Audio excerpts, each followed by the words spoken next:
In Season 3, the Sandvipers won it all, and they carry that momentum into Season 4, where they're off to a red-hot 7-2 start to top the early standings. The team that carried a roster of 6 to the pinnacle of the PLW is now bursting at the seams with fresh new talent. Tonight, we will get a first look at yet another new free agent signee that came at no small cost to the reigning champs. The Lightning are no longer an expansion team with one full season under their belt. They surprised many with an 11th-hour surge to avoid the relegation playdowns and secure their spot in the PLW. Here in Season 4, the Lightning continue to find themselves on the bad side of close contests. As such, they find themselves near the bottom of the table at 3-6, but every game they have played this season has been decided by 2 runs or less. Tonight, it's the Sandvipers at the Lightning. Good evening and welcome to Hideaway Field in fabulous Las Vegas, Nevada. You are watching Premier League WIFFLE. Tonight's 3-game series set to get underway just minutes from now. The Sandvipers are the away team wearing black and green. The home team, Lightning, wearing their signature powder blue.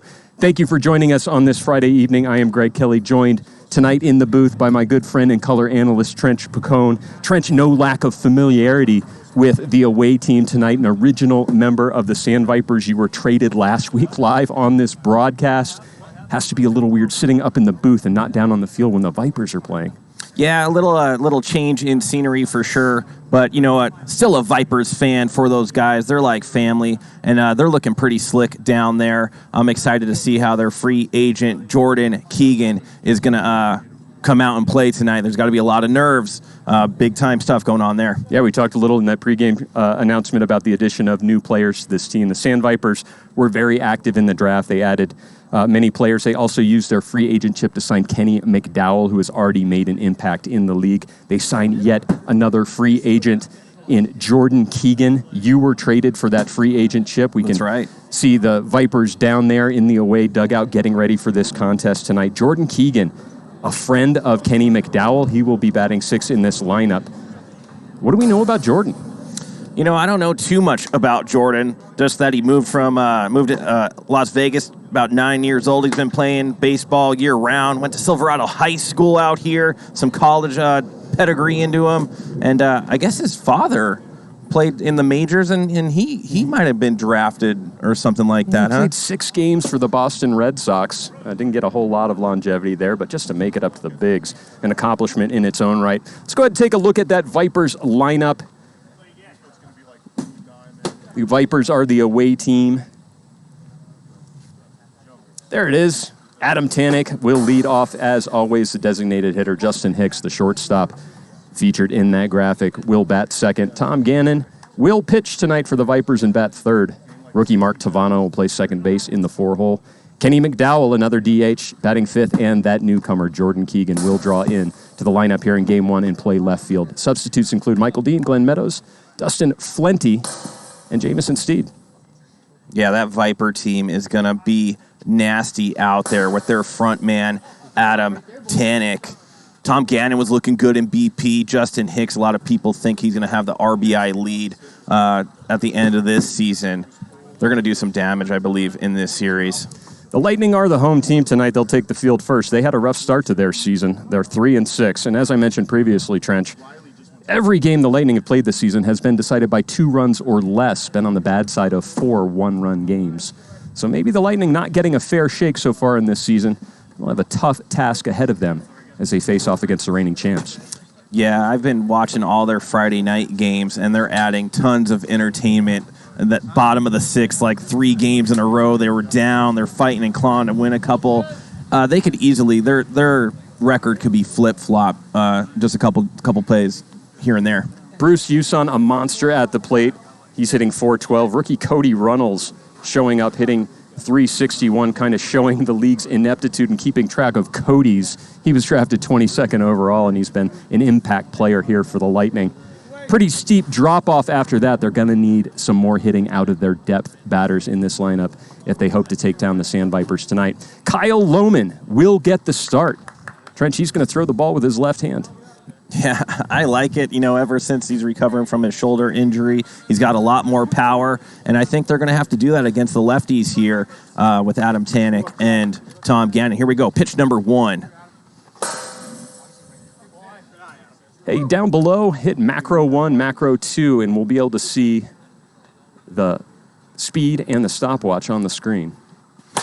That's long, fly ball, and absolutely destroyed. A solo shot by Adam Tanek. Yeah, kind of expected right there. He's seen Lohman a lot during practice. That's going to be a 1-0 lead.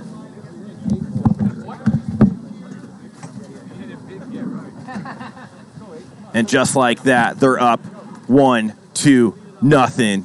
Here's Justin Hicks.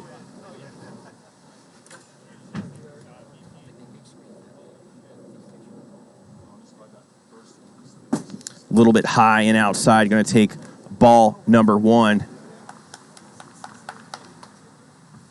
Yeah, I don't know what the spread is, but for me, it'd be like -3.5 for the Vipers if I was going to make a spread tonight. It looks like they got just a straight pick 'em up there, No and obviously way. the money has poured in. That's on the a terrible line. Not a good line. That is roped off the Little Batty Bakery side. Justin Hicks going to go to second with a double.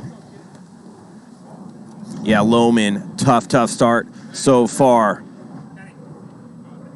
All lines are even, money moving forward, says our producer. That ought to bring in quite a bit of channel points on the Vipers. You can see Hayden in the chat. Want to say hi to her.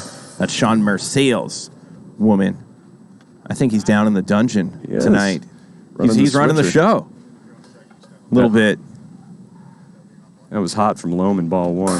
It's going to come in hot again, 56, 2-1 to Gannon. Gannon's got a runner in scoring position, nobody out. All lines will be even, huh? Interesting. Might have to have a backroom discussion about that. Swing and a miss from Gannon. It was hot, 57, as he looks up at the monitor to see what he swung at. Even the count 2-2. They're saying the market will determine correct price. Yeah, so it's just going to be what kind of money back you're going to be getting. Got it. Fouled back. Gannon stays alive. Ryan the Sandviper laying 5-1 right now. Hit hard, center field. Riley goes down, stops it from being a double, but that will score Justin Hicks. RBI single for Gannon. Yeah, I think I would have went Purdy game number 1 just to. He's their ace, and you can't give the Vipers any kind of room to wiggle. You got to try to shut him down immediately. No disrespect to Lohman there, but the Purdy's their guy. But we'll see if Lohman can tone it down a bit. It's only 2-0. No outs, though, with a runner on first. Gets ahead on Mark Tavano, 1-2. Slider inside. Cody Runnalls unable to stop it at third. Tim Riley unable to stop it in the outfield. It's a double for Tavano, and Gannon will come home and score 3-0. Yeah, this one getting nasty real fast. We got a home run, a double, a single, and a double. Yeah, it's a good start for the Vipers. Lohman, a strike thrower. So far, they're seeing it pretty well. Here's Kenny McDowell. Lohman will take the bar, but it's 60 for ball 1.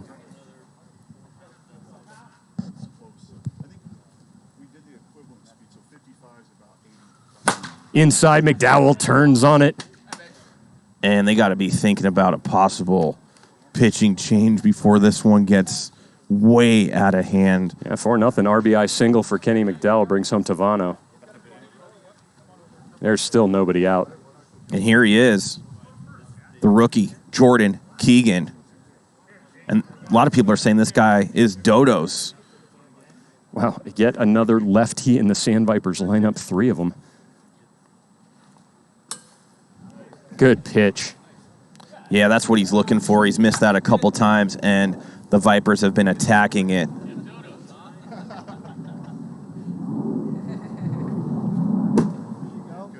Lohman gets way ahead on Jordan Keegan. Not going to give him anything to hit here. 1-2. Yeah, if I'm Lohman, I'm putting one in the turf right at home plate. See if this dude chases. No, High. It's going to be gone. It might- Possibly. No. Tim Riley underneath it in center field. That was hit a ton, but it was very high. And it looks like a little bit of that wind died off. Kept it inside the ballpark. First out of the inning.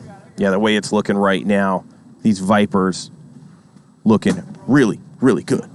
Lohman misses high for ball 1. Last time Tanek was up, solo shot. And this, barely misses that one.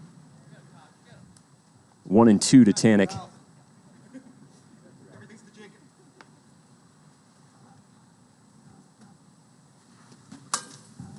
In there, but hot.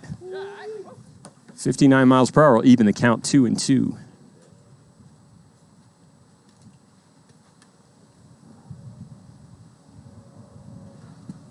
There's that big slider. 56 miles per hour. Oh, he got bailed out on that one. Tanek was ready to walk back to the dugout. Instead, he'll dig back in.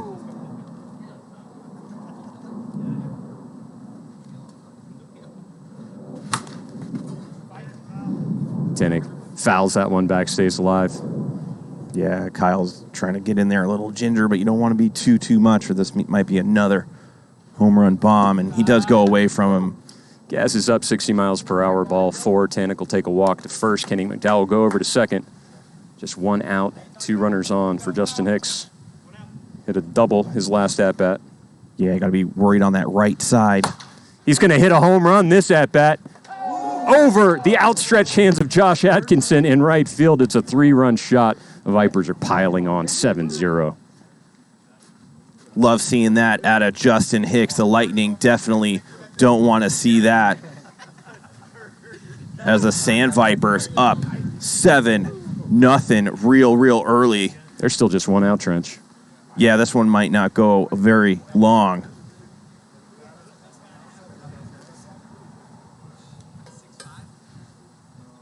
Leaving Lohman in there. Here comes Tom Gannon. Yeah, I mean, at this point, you do leave Lohman in there. See if you can just work out of this jam. Get him into, who knows, Lightning could go score some runs themselves. Tom Gannon's going to pop this one up to Lohman. It'll be the 2nd out of the inning. Bring up Mark Tavano. RBI double his last at-bat. Tink, but 58.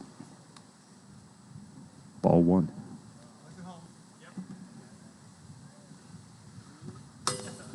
That is 54 and a strike. 1-2 to Tavano.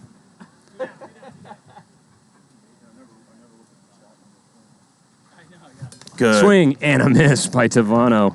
That's a great pitch by Lohman right there. Came way outside, but the Vipers pour on 7 of them, and the Lightning, who haven't been really scoring that much, are in trouble early. Yeah, they have their work cut out for them. There is wind out. If they can get a hold of something, maybe they can cut into this 7-0 deficit. Let's take a look at the starting lineup for the Lightning. Bruce Huson, the designated hitter, will lead off, followed by Cody Runnalls, the rookie, playing third base. Kyle Lohman featured in that graphic. And the starting pitcher that you just saw will bat third. Tim Riley play right field and bat fourth. Jake Purdy, the shortstop in the 5-hole. Rounding out this 6-man lineup, Devlin Daniel, the DH. Substitutes include Tony Daly, Josh Atkinson, C.J. Peterson, Dennis O'Brien, and Chad Phillips, the manager and owner of this Lightning squad. What I'm seeing right now, these Vipers, they might not lose another game the way they're hitting the ball. Yeah, there's really no hole in that lineup. Tanek doing a great job in his scouting in the offseason, getting rookies through the draft and through free agency. Now they got to face Tom Gannon, the man that puts out pitching tutorials on the mound, versus Bruce, the Juice, Huson. And with a 7-0 lead to deal with before he has even taken the mound, he's got free reign. Yeah, him with a big lead like this can be a little bit more calm out there. First pitch is going to be rolled over, come back a right to Gannon, throw it into the backstop, warm up his arm, 82 miles per hour on the throw, Trench. Got Cody Runnalls up to bat, and they just need to get runners on and try to tack away at this early big lead by the Vipers. First pitch is down into the dirt, 1-1 to Runnalls.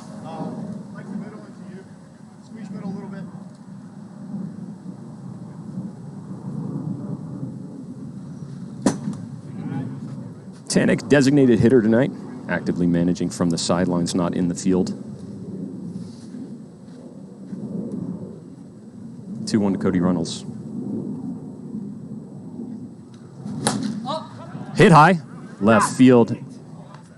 And that's the rookie Jordan Keegan in left field. Yeah, it's going to be a routine play for the rookie out there in left for out number 2 as Kyle Lohman up to bat right now.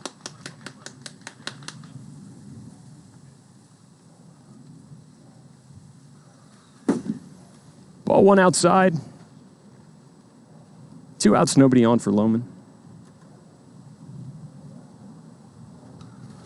Finger ball gets Lohman to swing and foul it back or miss. Either way, count is 1-2.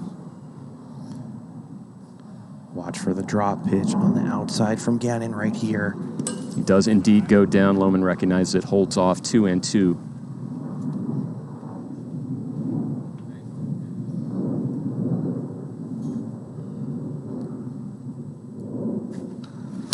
Finger ball again. Those of you at home wondering what I'm talking about, Tom Gannon will put a finger into the ball, uses normal delivery, but that finger will slow it down. It's a finger change. There's the drop ball. Kyle comebacker to Gannon, and it's a 1-2-3 inning. Yeah, it's going to bring up the Vipers. The Lightnings wish they had a couple runners there, but couldn't get anything done. We're in the top of the second, and the top of the second is brought to you by Leilani Acuna, the official realtor of PLW. Whether you're buying or selling a home, you now have a realtor trusted by PLW players and family. You can connect with Leilani on Instagram right there. Look at that. Leilani Acuna. I wonder how many homes she's sold because of this. I think it's up to 3 or 4 now. Is it? I hope so. The market's doing really well. Is there a 10% discount code for Leilani? Not yet. The Lightning are going to try to hold things down. We're going to see Lohman has indeed been pulled from this game. Devlin Daniel will come in relief. Lohman gave up 7 runs in the top of the first. I'll bring in Devlin Daniel, probably slated to start game number 2. They're going to have to possibly do a little bit of active managing after Lohman has been pulled from this game. But he didn't walk anybody, Trench. He can always come back if he needs to. Yeah, I mean, if the Vipers are patient, the one thing with Devlin is I think he's having trouble going deep into games. Let's see if he could face the Vipers here and mow him down. As we have approaching 300 viewers early in game number 1 of 3 on a Friday night. As Kenny McDowell stands in the batter's box. McDowell and Keegan, teammates at CSN, College of Southern Nevada. Apparently they were teammates with Bryce Harper. Wow.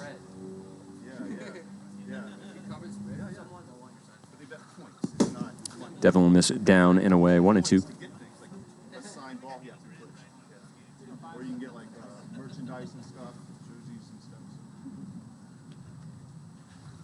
Another one spiked. Good 5 feet in front of the strike zone. Yeah, he does that quite a bit with his pitching. He'll put one big time in front of the plate. Yeah. I think it's when he's trying to throw that screwball and he has to come right over the top and roll his fingers off. Sometimes he grips it a little too hard, puts it right into the turf. Full count. There it is again. 4 in a row on that same pitch. He'll walk McDowell. Lightning in trouble. As Jordan Keegan, who got a good piece last time, up to bat. Let's see if he could handle Devlin's screwball, if he could get it there. Yeah, his first at bat, he hit it a ton. Probably wind kept it inside Hideaway Field. A calm day, it would have been over the right field ivy. Watches the screwball, nods his head in approval, 52 miles per hour. And in there from Daniel, 1-2.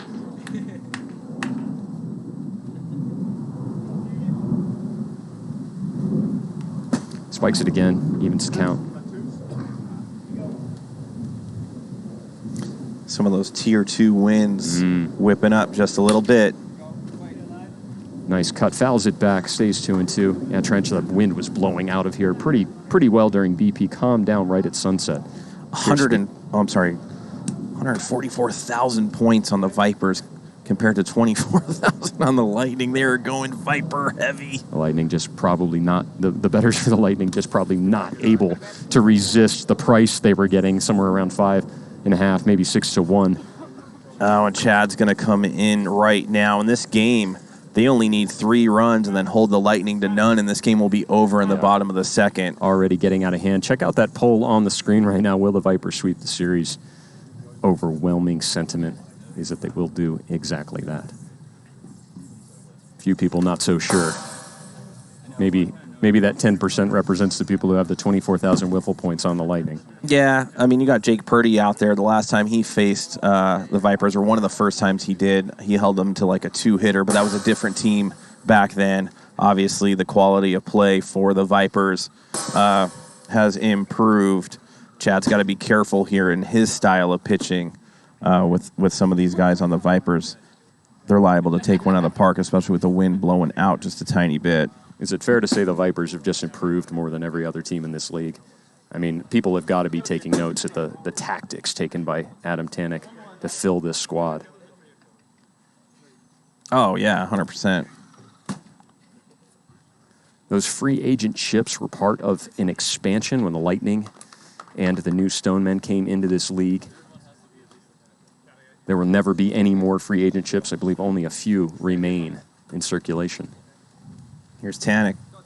Home run and a walk early. And you can see Chad not wanting to come anywhere near that strike zone in the pitch number 1. No, but 2 on. He's not going to. Throws that riser, misses high. Tanek has seen that pitch 1,000 times from Chad Phillips.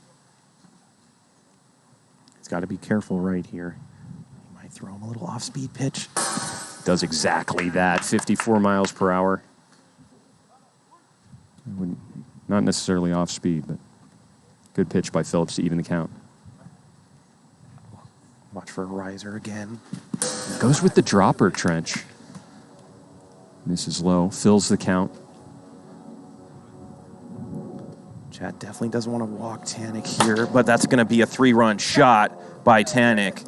Boppo, it's going to make it 10-0 Vipers. Absolutely quieting. And the Vipers, they're being very, very conciliatory to the Lightning right here. Not too much hooting and hollering as they're obviously rolling over this team right now. Yeah, I mean, the Sandvipers, they're just hitting the ball real well. As that poll completes, 77% of our viewing population agrees the Vipers will sweep this one. Yeah, the only hope they have is going to be Jake Purdy. And the last thing that they need is a Chad walkout or something. Yeah, at this point, they don't even want to use any of Purdy's innings. Nah. Probably write this game off, try to lick their wounds, come back in game 2, save those innings for Purdy. They're going to need him. 10-0 Vipers. Gannon goes the other way.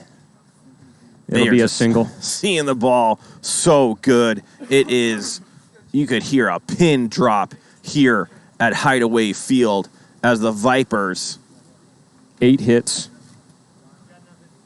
3 walks, only 3 outs, obviously, as we're still no outs here in the top of the second.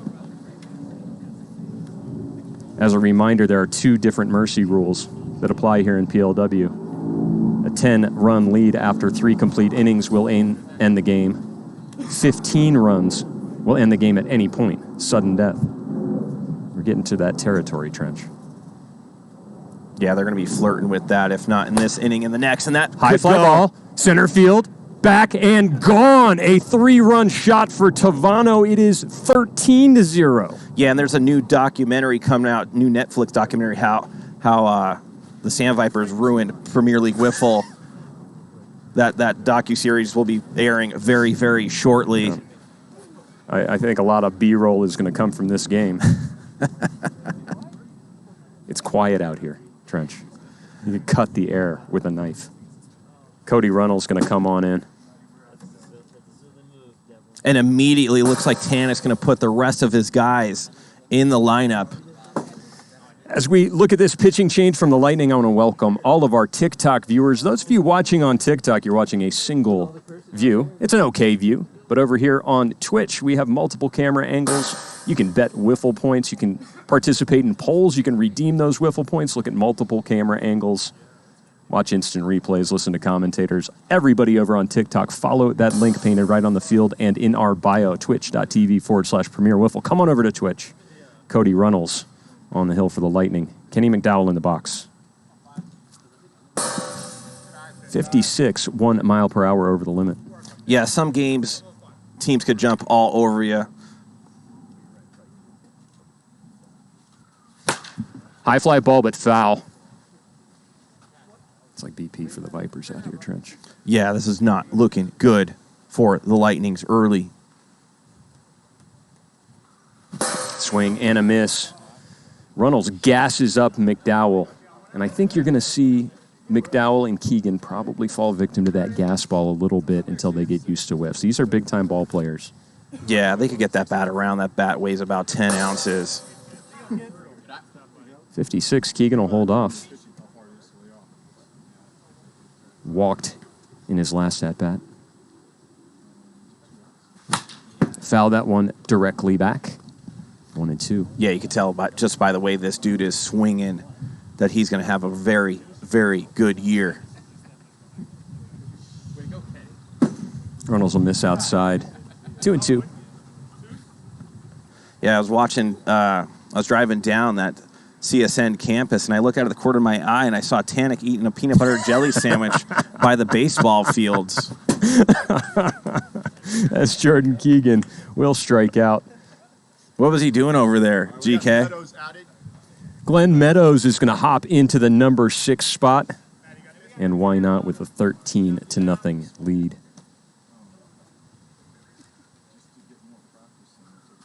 Swing and a miss on a 57-mile-per-hour pitch inside.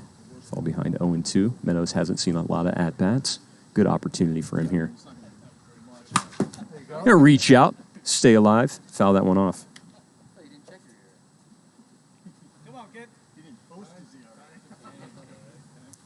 Meadows part of this draft class. Runnalls going to gas up a little bit. 81 in the turf.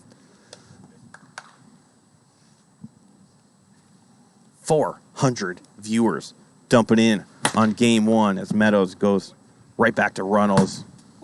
Tosses it in there, 87. For out number 3, and the Lightning are going to have to put up 4, right? Yeah, they're going to have to put up 4 runs to keep this alive. That 10-run rule will be in effect after 3 complete innings, so they're going to have to do that there. As we move here into the top of the third, I'm Greg Kelly alongside my friend and color commentator Trench Pacone. You're watching Premier League Wiffle. This is game 1 of a 3-game series between the Sandvipers and the Lightning. The Sandvipers running away with this one 13-0. Trench. 400 viewers joining us live on Twitch. For all of our new viewers just joining us, don't forget to hit that follow button. Also, don't forget to redeem your Wiffle points. Press on that PLW emblem. What kind of things can our viewers redeem their Wiffle points for? You could get signed wiffle balls, signed jerseys. You could go to dinner with Trench and at Tarantino's, get some zucchini sticks, get some stickers, all fun sorts of things out there. I like the move right here by Tanik, putting Mcdowell on the mound, saving innings for Tom in case they get in a jam, which they won't. But Kenny, he threw that pitch, I believe, to Anthony Michael against the Cajuns that almost went out. Tom bobbled it. Michael Dean grabbed it. That was the last time McDowell pitched. But I think he's going to have a lot better outing here with a big lead and some practice, as I believe they kick some of those elementary kids' school off the diamond and use the turf over there. McDowell's slated to start game number 3 for the Vipers with this 13-run lead. They're going to go ahead and get him some reps here.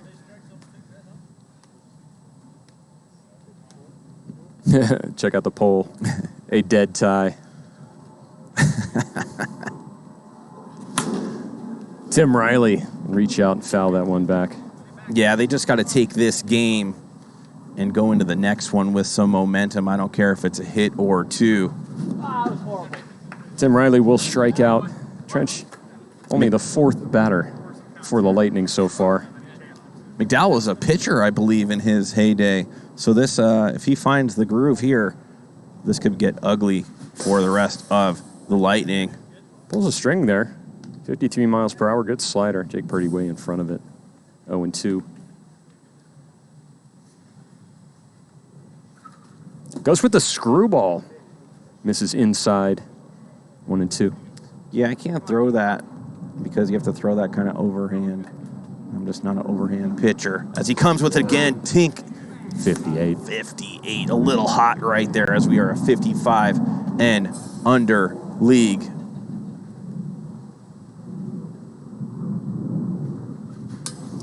Purdy fans at that one. McDowell takes a little bit off. 51. Purdy way in front. He'll strike out. Second out of the inning. Only the sixth batter of the game for Devlin Daniel. He'll roll over it. Actually, only the bottom of the second here, so it's got to be three complete. Yeah, it used to be two, yeah. So the game will go on. The mercy rule here in PLW, any team up by 10 runs or more after 3 complete innings will end the game in a mercy rule. Yeah. No, 3 complete, Buck. If you had dinner plans at 8 p.m., you still might be able to catch it if the Vipers continue with this onslaught as Michael Dean is up to bat. Honey, go ahead and get the casserole in the oven. I might be home early tonight. 404 viewers joining us live on Twitch. Glad to see each and every one of you joining us here on a Friday night. Cody Runnalls will return to the mound for the Lightning. Michael Dean has been added to the lineup, batting 8th.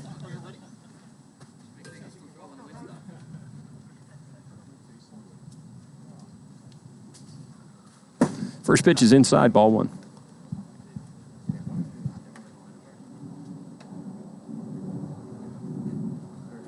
That's in there. 58 and hot. Ball 2. Can't remember the last time I saw a blowout like this, Trench. It's been a while. Yeah, probably season 2. We got a highlighted message in the chat from Hot Rod Odyssey. Stoneware, crock, glassware, or styrofoam? I want to say the middle there. Some Pyrex? I got a nice glass piece at my house. Yeah? Bet you have a couple of those, huh? Yeah, it's about 2 feet high. Yeah. Goes with the off speed, pulls the string, 48 miles per hour, gets Dean to strike out. Then bring up the top of the order. Oh, looks like Dustin Flint has been added 9th. Viper's going to put everybody in here. Yeah, I think they try to get somebody out from a bus stop just to get in there and get an out or two, but I like Dustin. Was hanging out with him the other day. Real cool dude.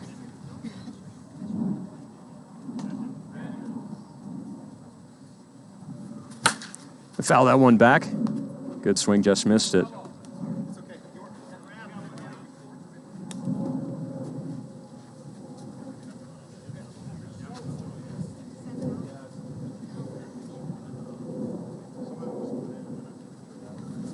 Go inside at the feet of Flinty. 2-2. Maz SQ, how do you join this game if you're in Las Vegas? You can come out and try out for season number 5. Swing and a miss from Flinty. He'll strike out for the second out of the inning. Yeah, if you're in Las Vegas, just hit us on Instagram or Facebook, Premier Wiffle. Direct message us there after you follow. And we'll give you some more information about how you can come out for the draft in our next season. Hit hard, left side. First pitch. Adam Tanek is going to poke into left field for a single. If Hicks goes yard here, this game is over instantly. Man, Tanek hits the ball like he owned the property and built the field and played some big-time baseball, doesn't he? Yeah.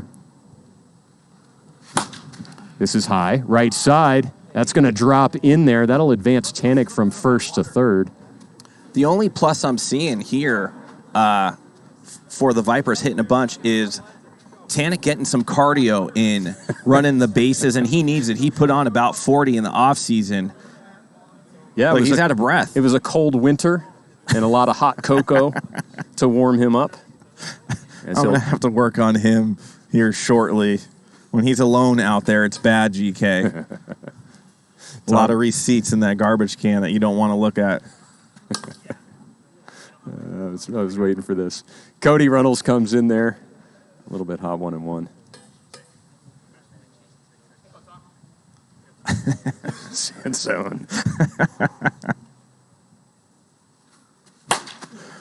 Uh-oh. Cannon will cast his hands out there. That's an RBI single, 14-0. All right, single wins it. Still 2 outs. Any hit here. If it's a clean single, this game will be over instantly. Look at my score sheet, Trench.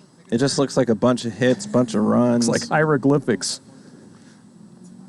Viper glyphics. 61 and hot. I don't know if Runnalls is intentionally going this hot, but he is having trouble keeping it under 55. Go down and away. 2-1 to Tavano.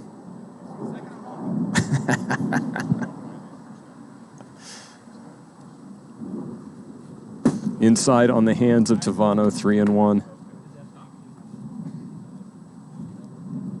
Might just get a cookie here and end it. Ooh, just missed. Tavano fouls it back. Full count.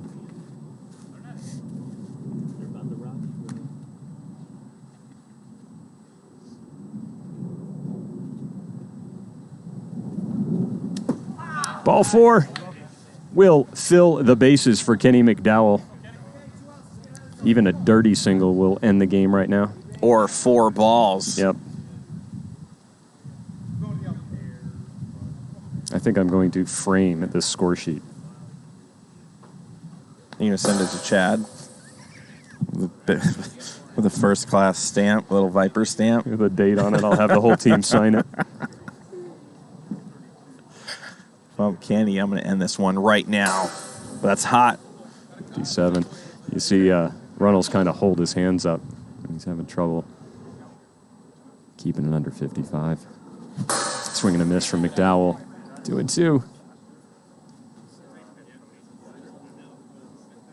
The Lightning can get out of this one. They'll stay alive, but they'll be chasing 5 runs to keep the game going. I mean, they're going to be on life support right now, GK. Swing and a miss. The game will go on to the bottom of the 3rd. The Lightning will need to score 5 runs here in the bottom of the 3rd in order to keep this game going. Otherwise, it'll end in the 10-run mercy rule. Yeah. How are we feeling, Trench? I don't think it's going to be happening for the Lightning here. They've always had a problem scoring runs. 5 would be about max I'd give them for the whole game, let alone an inning. And, of course, you have some Viper defense out there. Tom, Hicks, Kenny, new guy Jordan. Looks like Dustin's on 3rd right now. Mark on 2. The real... Is Jordan texting in center field right now? Please tell me he's not.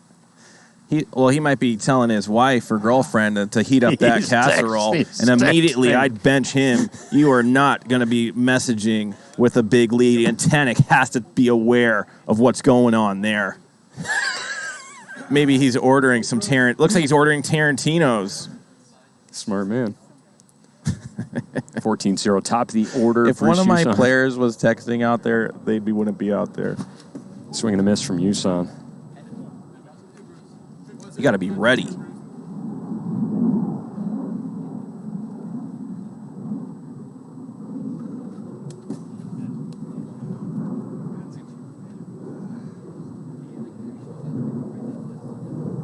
Yeah, maybe they were doing some GPS alignment. Did he go?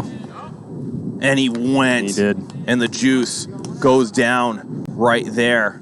And they are just 2 outs away from ending this one in 3 innings. Oh, Boomstick might be right.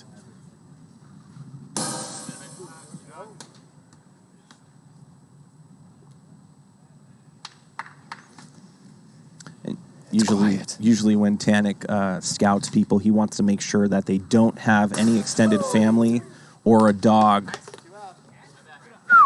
He wants to make sure they are wiffle ball locked in. And here's Kyle Lohman. Swing and a miss. Lightning down to their last strike here. See if he could do something. Then a brand new game, next game. Fouled it back. Looks like there's a pole up there. Line for game number 2. Oh, man. Sanders drops a bomb in the chat. That screwball moved a hole a lot. I think that wind helped it out a little bit.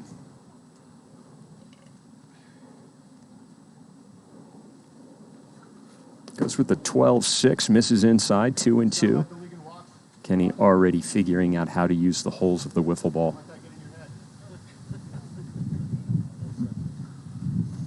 Big slider away will fill the count.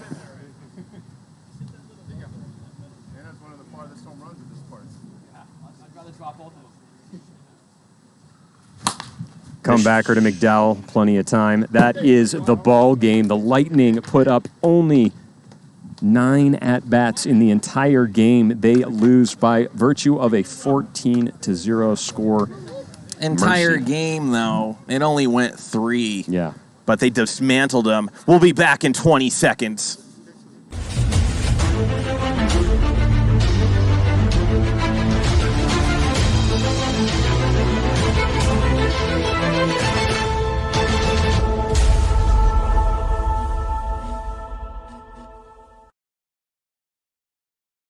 Same lineup.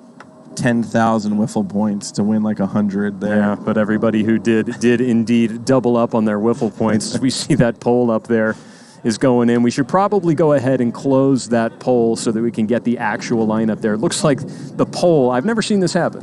The viewers get to decide what the line's going to be. Apparently, they want it to be negative 3.5. We'll get that poll closed, and we'll get the wiffle points open. The Vipers won game number 1, 14-0 via the 10-run mercy rule after 3 complete. We'll go here into game number 2. Let me tell you, GK, I'm a little bit disappointed in the Sandvipers not getting the 15-run mercy rule. They had to do it by the innings. I thought they'd get that 15 runs before the 3rd inning started. Little disappointed in the Vipers there.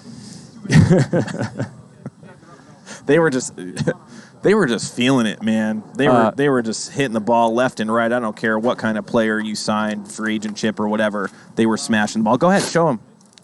Show the viewers at home. This is the score sheet for game number 1. As you can see, there's a lot of marks on the top half of the score sheet, many of them in that first inning. Can you decode some of those? There's not a lot of marks on the bottom part of the score sheet. The Vipers started out with a solo home run, followed by a double, a single, a double, a single, a flyout, a base on balls, a 3-run shot, and a strikeout, all in the first inning. I have been handed the lineups for game number 2. Game number 2. On the mound is going to be Jake Purdy, but leading off would be Bruce Huson, Cody Runnalls, Kyle Lohman, Purdy batting 4th, Devlin Daniel 5, and then C.J. Peterson 5th. Looks like they're going to go with the heart of that order, the same lineup that started game number 1 for the Vipers. Adam Tanek will lead off and pitch. Justin Hicks hitting 2nd. Tom Gannon hitting 3rd. Mark Tavano, the 2nd baseman, in the 4-hole. Kenny Mcdowell, who we saw some pitching in game number 1, will bat 5th, and Jordan Keegan, the rookie, in the 6-hole. Yeah, them facing Jake Purdy here, this will test them. We do have some pitching rules here in the PLW, Trench. Each pitcher, every team must start a different pitcher. Each of the games in the 3-game series also may only throw a total of 9 innings. Not going to be a problem here as this game ended through 3 innings. Lohman pitched 1, Gannon pitched 1, Devlin Daniel pitched 1, Chad Phillips pitched 1, Runnalls pitched 2, and Mcdowell pitched 2. So plenty of room to go for all of the available pitchers. 409 viewers joining us on Twitch. Game number 2 set to get underway here between the Lightning and the Sandvipers, hoping for a more competitive contest, or else we're going to have an early night here in Las Vegas. If Jake Purdy can't get it done right here. What's up, man? If Jake Purdy can't get it done right here, the Lightning are going to be in real trouble in game number 3. He has to go the distance right here and get the win. Yeah, Jake Purdy, the ace for the Lightning, works very quickly, just kind of gets up there and wings it in. Can throw strikes on demand. He'll come from that sidearm and 3/4 arm slot. As we see number 7 warming up. GK, do me a favor and tell TikTok how to get over here to Twitch. All of you guys watching over on TikTok, you're looking at a fisheye lens on a cell phone. If you come on over to Twitch, you'll have multiple camera angles. You'll be able to earn and redeem and even wager wiffle points. You get to see instant replay, listen to live commentary as it happens. Don't forget to give us a follow and subscribe when you come on over here to Twitch, twitch.tv/Premier Wiffle. You can type it right into your browser, or you can go to our bio and just click on that link to bring you right on over here to Twitch. See you soon. Game number 2 underway. Adam Tannick will lead off for the Vipers. Jake Purdy on the mound for the Lightning. Yeah, Tannick on first base or more each of his at-bats in game number 1. Let's see what he does here against the quick pitching Jake Purdy.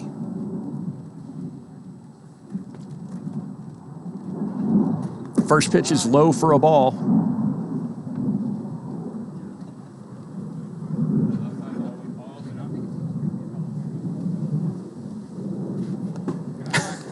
Premier Wiffle's like, great price on the Lightning right now, trying to sell it.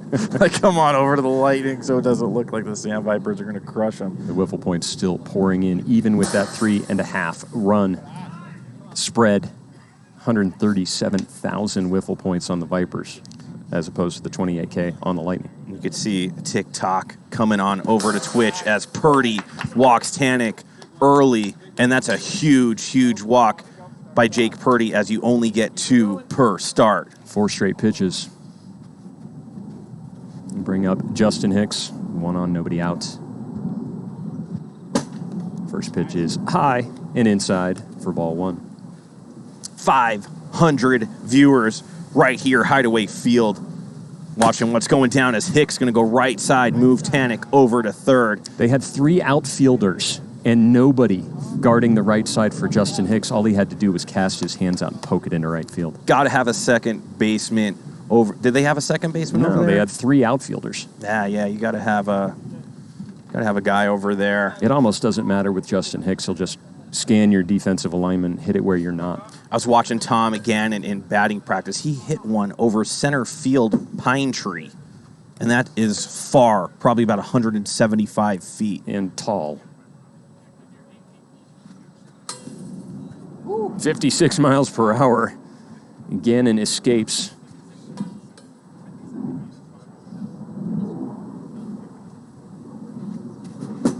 It's way in front of that one. Even the count 2-2.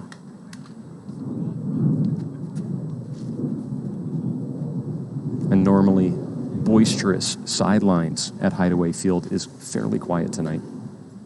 Yeah, they know what they have to contend with. And this is going to be a big pitch by Jake Purdy. Oh, wow. He cannot watch for a cookie and a Tom Gannon home run. There's a lot of spin right there. Runnalls going to go to 2. Phillips just going to eat it. A lot of wind, not a lot of time left on the clock. Phillips will just choose not to try to turn that double play. They'll retire the lead runner. Tom Gannon will reach first base on a fielder's choice. Bringing Tavano. Oh. That's the Purdy that we know and love as he goes inside 48 miles an hour. Comes inside again. 1-2.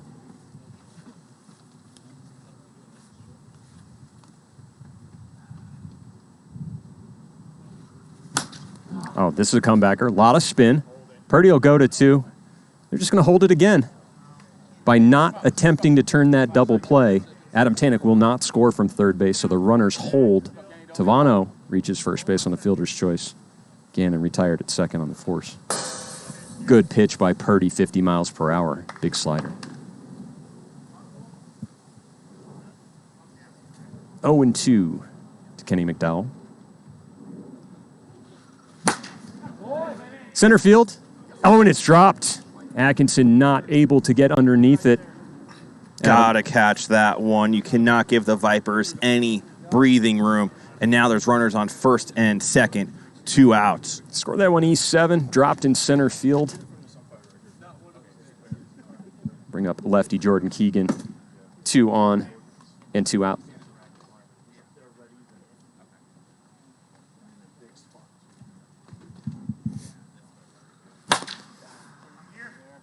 through Lohman.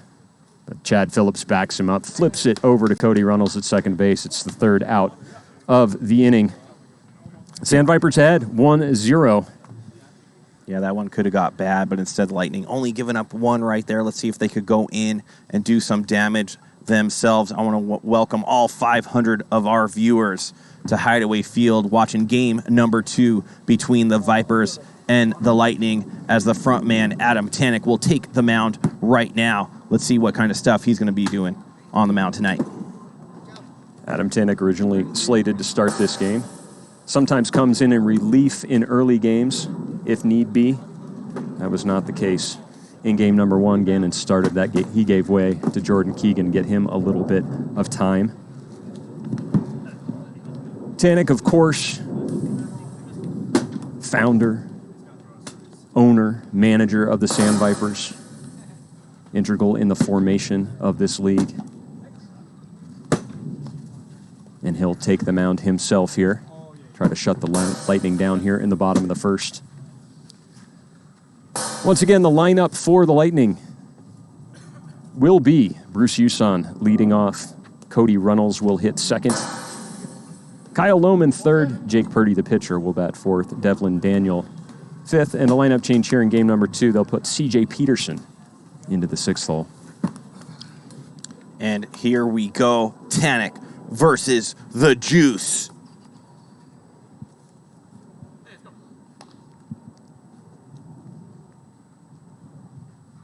First pitch, down and away. Ball 1.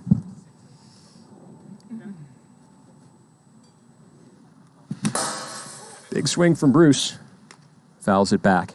1-2.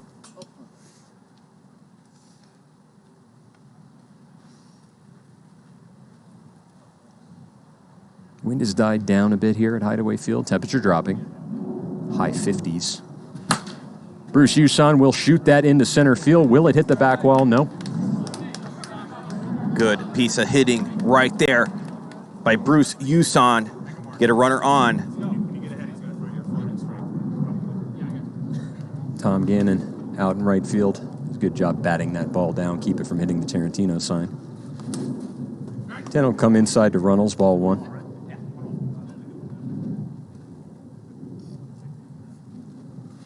.12-6, shot into right field. That's a double. That'll score Huson. This game is tied. If there's any weak spot for the Vipers, it goes from when it goes from Tom Gannon to their next pitcher, because you know Tom has 15 different pitches and nastiness. If you could just phase out some of Tanek's speed increases and changes, you might be able to get some bat on ball. He goes with 2 12-6s in a row. The first one was inside on Lohman. He took that. He also took the next 12-6, which was 48 and down the middle. 1-2. Yeah, 2-2 now. He's just so good about being consistent. Very difficult to get past him, as that's going to be ball number 3 early. Throwing a lot of that 12-6. Full count. He has to throw a cookie, and he pays for it. Good catch by Dustin Flint. Jordan Keegan in left field to rob Kyle Lohman of an RBI single. And that's an example of what you could do when you get up in the count. Get that little floater. Lucky for Tanek. Jordan Keegan right there making an incredible play as Jake Purdy's up. And that's going to score another run off Tanek. And you have to remember, the last time he started, he only threw 2 batters, 8 straight pitches, and he's in trouble early here in the bottom of the first as the Lightning have scored 2 runs. Runnalls will score off a double by Jake Purdy. And they take their first lead of the evening.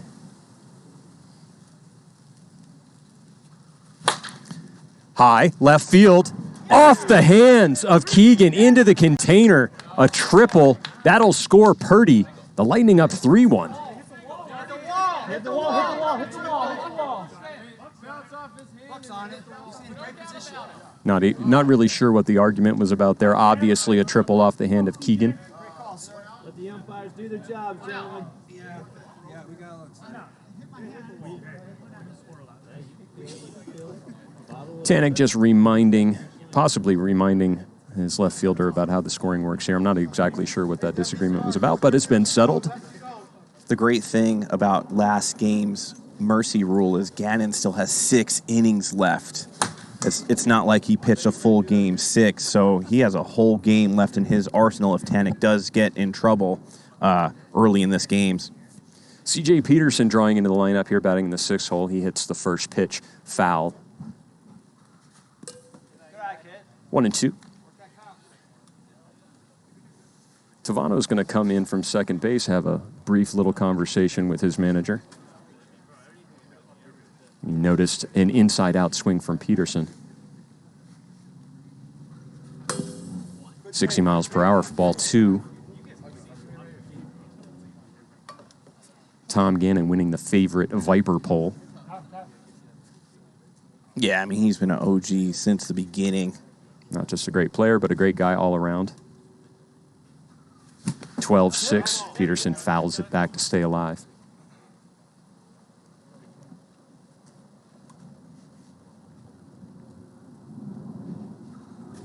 Peterson will lift it. It's foul, but caught by Michael Dean. Out. Second Number out. 2, as Bruce is going to get up with a runner on third. Lightning already have 3 in. And watch out for Bruce right here. He can make this a 5-1 game real fast with the wind blowing out. He's going to, if I know Tanek, he's going to try to drop one in on that turf real early. Does exactly that. Huson holds off. Great eye by Bruce right there. And this is going to be a money pitch for Huson. Goes right side. That will score Daniel. Base hit. RBI single. 4-1 Lightning. Here's Cody Runnalls. Lightning up 4-1. He had a double the other way his last at-bat. Looks like Tavano is going to adjust a little bit. Play directly in between first and second. This one is going to be a comebacker. Tanek using his long arms to gather it in and retire Runnalls for the 3rd out of the inning. But not before the Lightning jump out to a 4-1 lead. We're hoping for a more competitive contest, Trench, and it looks like we've got them after one complete. Yeah, it's going to be Jake Purdy, as we said earlier.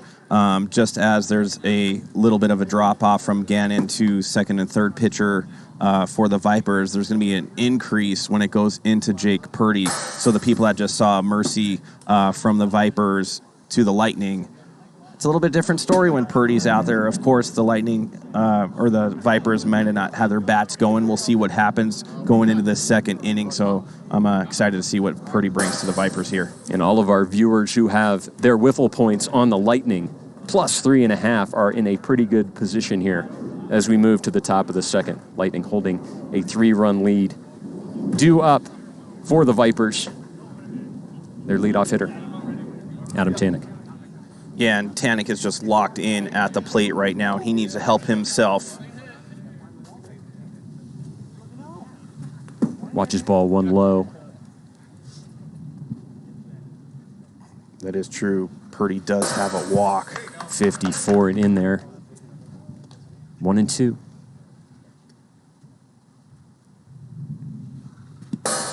Go low and even the count. Purdy's got to be careful right here. This is a money pitch for Tanek. Tanek's going to hit it high. Will it get out of the ballpark? Yes, it will. Once it gets up into that Tier 2 wins, it floated just over the Little Batty Bakery sign. A solo shot for Tanek. We'll cut the lead to 4-2. Yeah, Tanek saying, I want to be in all those offensive categories. That was a moonshot. Yeah, the wind helping that just a tiny bit. Didn't need any wind, though. He's got some power. He's a big dude as Justin Hicks up to bat right now. Ball 1. He just puts it in that extra gear when he's focused, and I've said it before when I was his teammate with the Viper is there's no scarier hitter in PLW than when Adam Tanek is locked in. It's like it's happening in slow motion for him.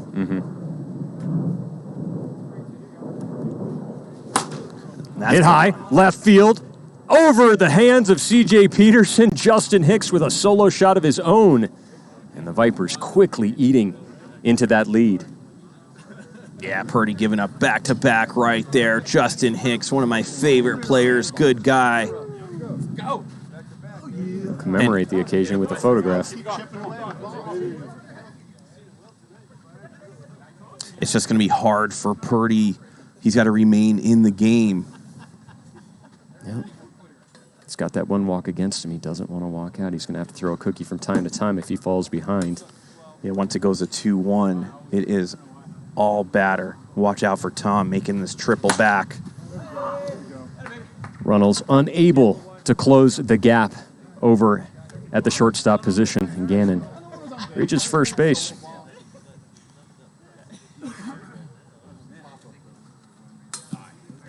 Before he can even announce the next batter, Jake Purdy is pitching. That's how quick this man works. Almost a quick pitch there. Fires from the stretch, puts his foot on the rubber. Tavano's going to step out of the box and slow him down a little bit.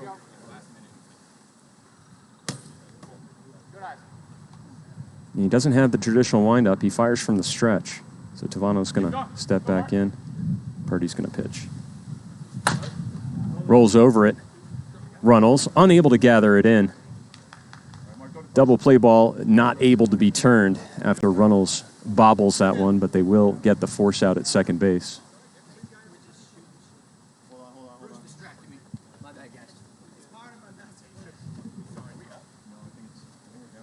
And Mcdowell steps in with one out, one on.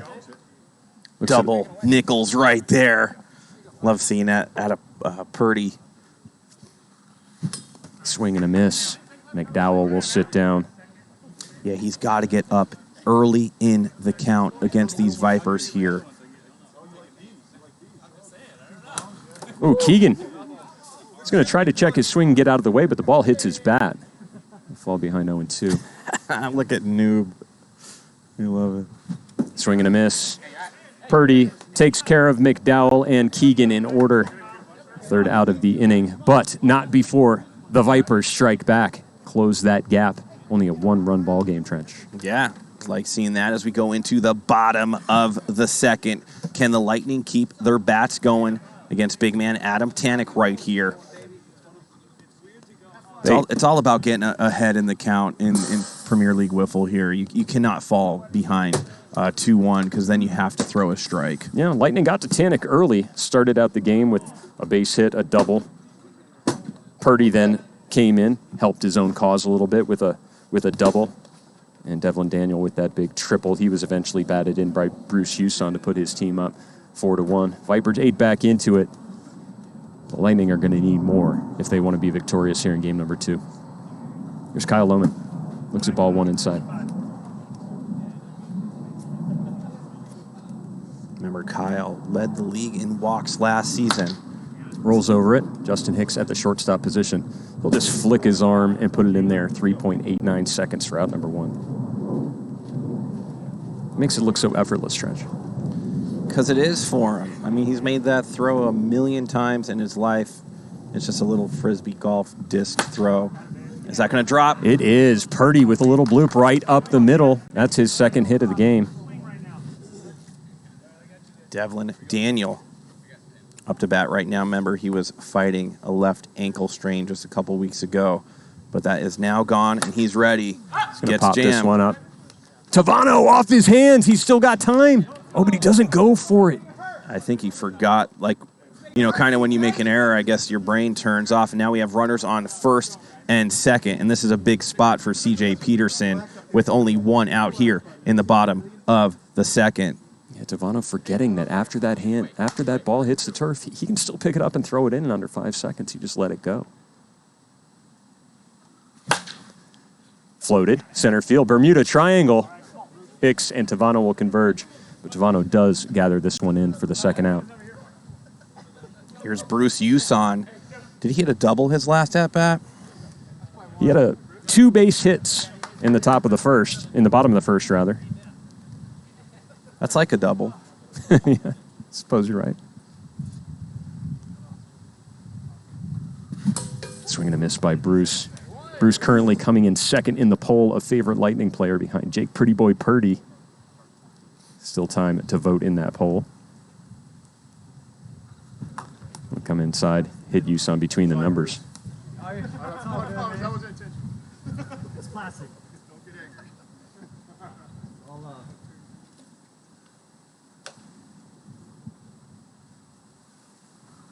12-6, misses high and inside. 3-1 to Huson. Didn't he swing at one? He did. I thought he did. Either way, it's a full count now for sure. Yeah, Tanek does not want to walk Bruce here and load the bases. Down into the turf. Tanek gobbles it up. Oh, and he turfs it. Little bit of a 360 there. Tanek, as he's off to do, will fire it in with incredible speed, but that one just stayed in his hand a little longer. Yeah, a lot of these guys try to showboat a little bit, and that's exactly what happens. And now the bases are loaded.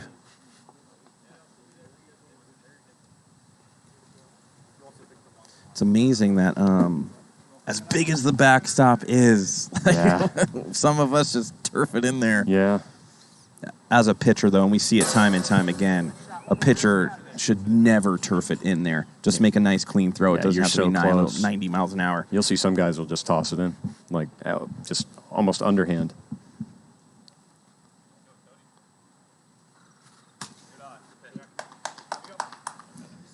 Two and two to Runnalls. Bases loaded, 2 outs. This is a big pitch. I think he's going to try to gas him up right here. Hit hard, left side. Jordan Keegan gets in front of it. Woo! Boy, And the Lightning strand 3. that could have turned into ugliness right there after a turf ball by Tanek, but they get out of it with a laser shot right to Jordan. And watch out for the Vipers coming up here, seeing if they could cut into this lead, if not take the lead against Jake Purdy. Yeah, Vipers able to cut into the lead in the top of the second inning, putting up 2 against Purdy. They trail by 1 here as we move to the top of the third. 438 viewers joining us live on Twitch. If you're watching on TikTok, you're only looking at a single camera angle. Come on over here to Twitch. You can see multiple camera angles. You can bet and redeem WIFFLE points. You can participate in our polls, watch instant replays. The full production live on twitch.tv/Premier WIFFLE. Come on over, TikTokers. Give us a follow when you get here. A big shout out to one of my best friends out there living in Idaho. His name's Todd. His boys play a little bit of baseball. I told him to come in, watch a little bit of wiffle ball and what we're doing out here. Love seeing him. Hey, Todd. Say hi to Todd, everybody. Haven't seen him in quite some time. Me and him used to chuck clay at the Bellagio quite a bit. Running the gamut from Bellagio to Excalibur to Mirage to wherever we used to do. The decathlon. We were a mess back then. I remember those days. Jake Purdy gets a first pitch inside and gets Tanek to swing at it. Then a ball, and then Tanek will foul that one off. Stays 1-2.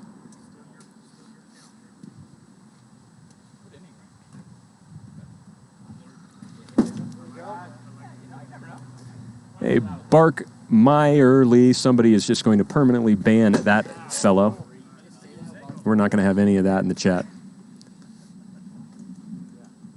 Give him the perma-ban, guys. That's 0 tolerance. Adam Tanek is going to walk to first base. He hasn't gotten out tonight, I don't think. I think he's like 5 for 5 with 3 walks, something crazy. In game number 2 here, he walked in the first inning, hit a solo shot in the second, walked again here in the third. We go back to game number 1.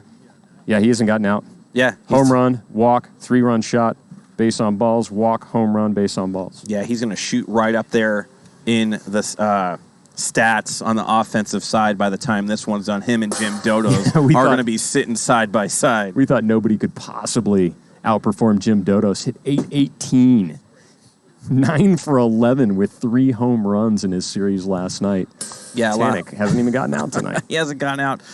He is a man that when there's a goal in his brain, exercising isn't one of them, but when a goal is in his brain on wiffle ball stuff, he's going to attain it. And when he saw Dodo's stats up there, He knows he had to make a push tonight to start closing that gap. And after a performance, if he keeps it up tonight, he's going to be right there. Lightning are going to make a pitching change here. They're going to take Purdy off the mound, put in Devlin Daniel. Daniel, of course, features that big screwball. Varying degrees of break on that. We saw him fool up some of the Viper rookies with that pitch. These guys are quick studies. They'll adapt soon. You know, I give a big shout out to my boy Todd, and he's telling me as my job as a color commentator is to explain some of the rules. But I'm going to give that to you, GK. Well, if you want to see the full rules, just type !rules into the chat. But we'll talk about some of the more basic rules as this inning goes on. Coming into my chat after I blow him up like that. First rule we'll talk about is the speed limit. As you see, Devlin Daniels hits the strike zone, but it's 58 miles per hour, so it's a ball. A called strike must be 55 miles per hour or less. If you can get the batter to swing, you can throw any speed you like.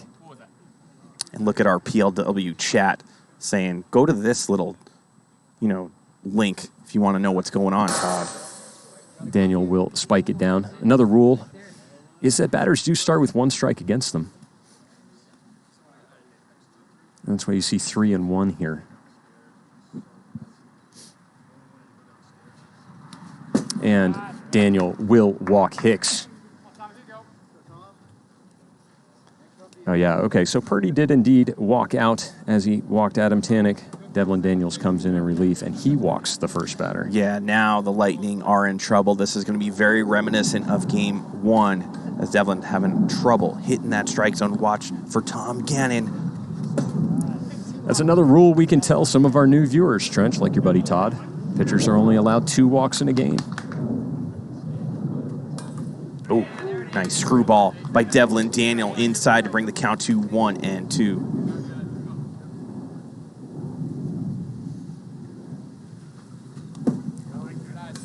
55, but low. Even the count to Gannon.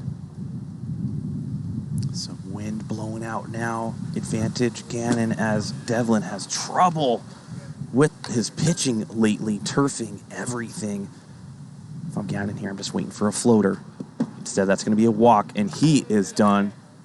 And Devlin Daniel not happy with his performance right there. And they're going to have to either go Chad Lohman or Runnalls here. Yeah. And the Lightning are in trouble once again. The bases are loaded. There are no outs. The Lightning will huddle up an unanticipated pitching change here, and they're going to go with Cody Runnalls. As the winds pick up and the temperature drops here at Hideaway Field. And they're going to go to Chad right now. They change their mind. That is allowed. A couple other rules we can talk about as this pitching change takes place and Chad Phillips warms up is that there are no base runners here in PLW. That's one of the major things you'll see when you first start watching our brand of wiffle ball. Instead, there's predetermined outcomes based on where the ball lands in the field. If the ball is on the ground and gets through the infielders to the outfield, that'll be scored a base hit. If it gets through the infielders and the outfielders and hits the back wall after hitting the ground, it's a double. If you're able to hit that back wall on the fly, that's a triple. And, of course, anything in fair territory that clears the back wall is a home run. And this would be a good situation to explain to the viewers at home because there's no running here in Premier League Wiffle except one time. And what is it, GK? If there is a runner on third base and less than 2 outs, runners may run on a sacrifice fly. So if the outfielder catches the ball, once it's in his hands, the runner on third may tag up and run. If he beats the ball, if he touches home plate before that ball hits the backstop, he is safe. Should be noted that in this instance, the ball does not need to hit the backstop in the air. It can hit the ground first, as long as it gets there before the runner hits home. Chad Phillips' first pitch will be a ball because it was 57. Tovano with the bases loaded. He's grounded into a fielder's choice his last 2 at-bats. Tink, tink on the inside bar for Phillips. It'll be 1-2. And this would be a great inning out for Chad if he could get these Vipers out without them scoring another run. Chad's going to have to dig deep. Watch for off speed. And he does. And that hit hard. Left side, gone. A grand slam home run for Mark Tovano. Yeah, and these guys are looking good. The old grand vegan salami right there for Mark Tavano. I know his daughter watching at home loves seeing that. And they take the Viper selfie and immediately go up 7-4, and the Lightning are in trouble. Wow. This team is intimidating, Trench. Yeah, they look good. I mean, they're all college or better players, and they're putting PLW on watch. Tanek and Hicks both play professional ball overseas. Drafted out of Kenny McDowell, drafted. Jordan Keegan, drafted. Mark Tavano's played some college ball. Tom Gannon, the only true wiffle baller of the bunch. I'll bring up Keegan after McDowell lined out to left field.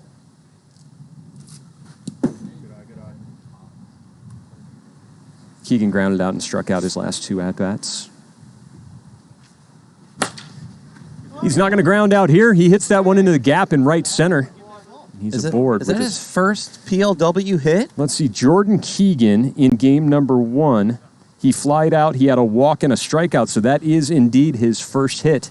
Congratulations to Jordan Keegan, the rookie for the Sandvipers. Gets his first hit in Premier League wiffle as Adam Tanek going against the aging Chad Phillips.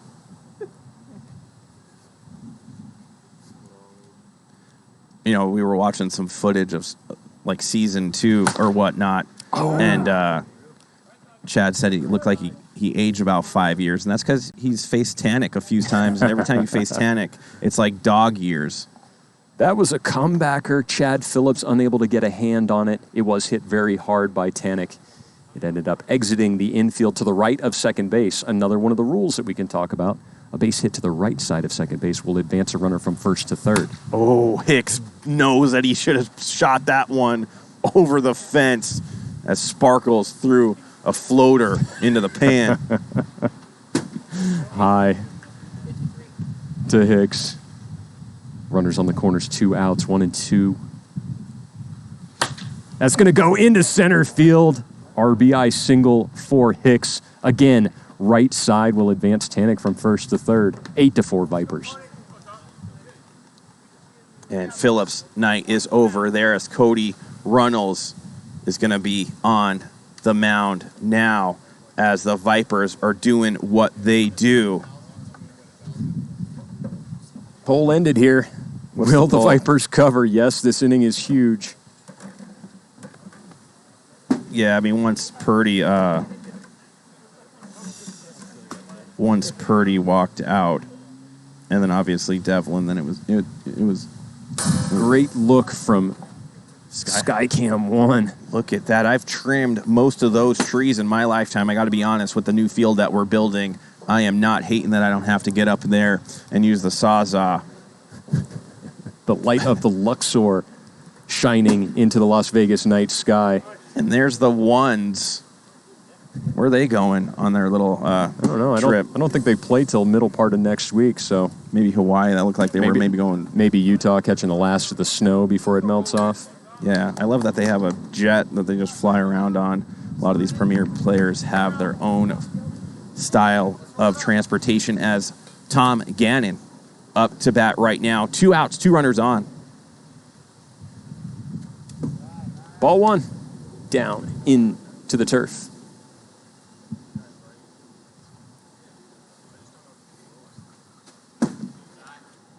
Ball 2 away.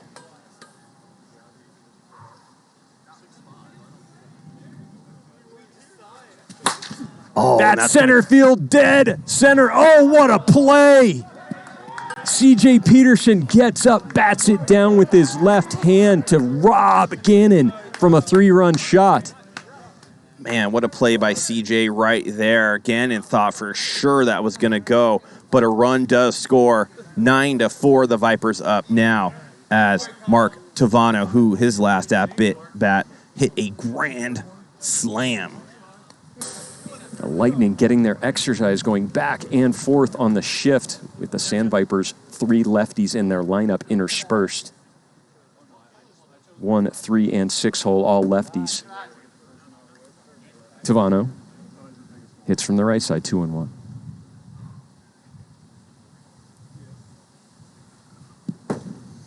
Runnalls will miss outside, 3-1.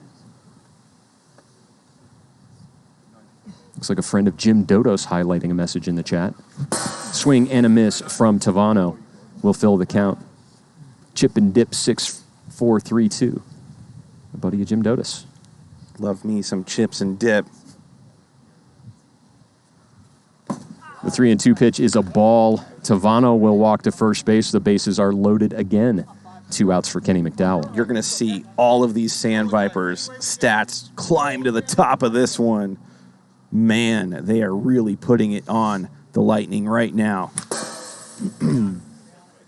Swung and fouled back in to the strike zone. 0-2 to McDowell. Bitchin' sauce, dicey. It's so good. Bunch of different flavors. They have that too, Hot Rod. Anything you eat, we could eat too. Oh, good pitch. Pulls the string, gets McDowell out in front of it. Is that 3? That is, I believe, unless it looks like possibly the graphics were incorrect down below, and now there's 2 outs. Yeah, we only had a fly out. It was the only out by Kenny McDowell. So Kenny McDowell flew out and struck out the only 2 outs of the inning. Ooh, 2 grand slams in the same inning. That would be something. Why not? Outside to Keegan.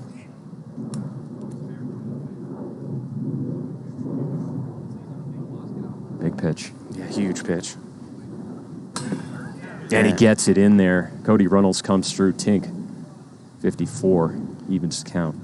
Even bigger pitch coming right here. Swing and a miss from Keegan.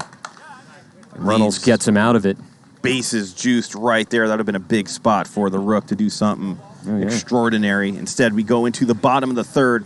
Lightning in trouble, down by 5 after a big inning by the Vipers, as the Viper himself back on the mound. I got a poll idea for our producer. Maybe you'll put it up there in the chat. Maybe put up a couple of options of how many games you think the Sandvipers will lose in this 54-game season. Yeah, I mean, they're going to climb right to the top of the power rankings.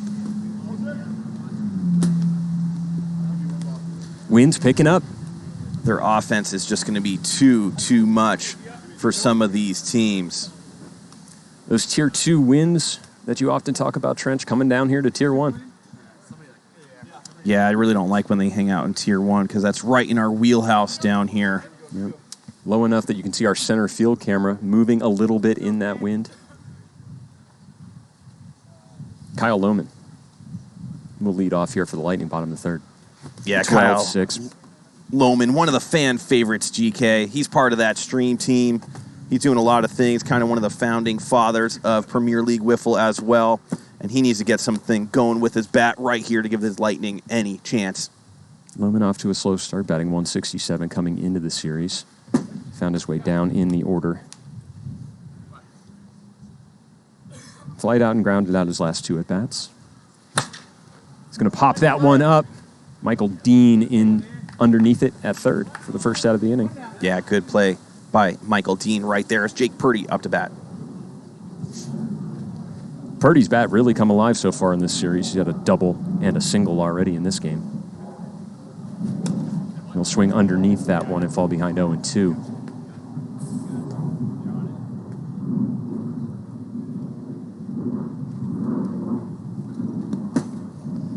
Turfed it. 1-2. Villa 53 with the subscription. We thank you. Swing and tipped by Purdy. Villa subscribe with Prime. Any of you out there that are Amazon Prime customers, just type !Prime into the chat. Connect your Twitch account to your Prime account. You can subscribe for free. Slider outside. 2-2 to Purdy. 12-6, fouled back. I see you down there, Caitlin. Thank you so much for being a Trench fan. Hit hard, left side. And Keegan doing a good job at the left field position. tracks it quickly and retires Purdy.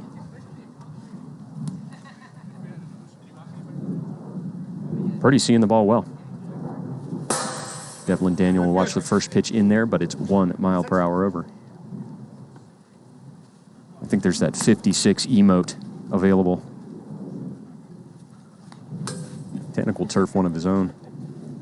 Yeah, for some reason, some of these guys, I don't know if they're just fingers getting caught in the ball or what happens there, but some of those balls do turf. He overcorrects there, kind of calibrating. Maybe the next one will be a 12-6 right down the pipe. Sandstone. And it will. But Daniel fouls it down. It's got to go below. It's got to go in front of that front line. Chad Phillips calls it the cheap line. So that'll just be a foul ball. Doesn't go into play. And there's the pole. How many games do you think the Vipers will lose? And there's the 12-6, 45 miles per hour. Takes everything off it. Daniel gets frozen. Yeah, That'll be the third out. You got to expect that coming in with a 3-2 count right there. But no damage done. We're going to go into the top of the fourth. And if the Vipers have an inning like they did last, this one will be over again in quick fashion. And I think Cody's already got a walk. Does he have a walk on him? He does. And then they could go back to Chad. And then I think Seamus will come out of the bullpen if need be. Haven't seen Seamus around as he's not a resident on the property any longer. He comes by every once in a while. Cody Runnalls get back up on the mound for the Lightning.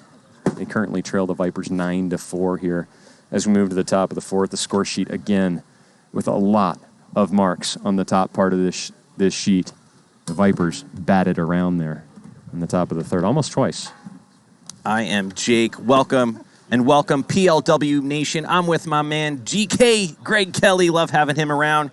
He makes sure that all the production here is top notch. We're watching the Vipers versus the Lightning, and right now there's some venom coursing through the Lightning players as Adam Tanek, who has not gotten out yet tonight, up to bat, and he's seeing the ball really, really well. He's already walked 3 times, halfway towards his fourth walk. Or he'll fly that one into right field. Josh Atkinson get underneath it, and Adam Tanek's first out of the night. And I'm getting some word from our affiliates in New York. It looks like Adam Tanek just traded himself after he got his first out of the night. Unbelievable trade announcement. Tanek to the legends. Looks like with me. Looks like the overwhelming consensus in the chat is that the Vipers will lose 11 games this season. That is not very many in a 54-game season.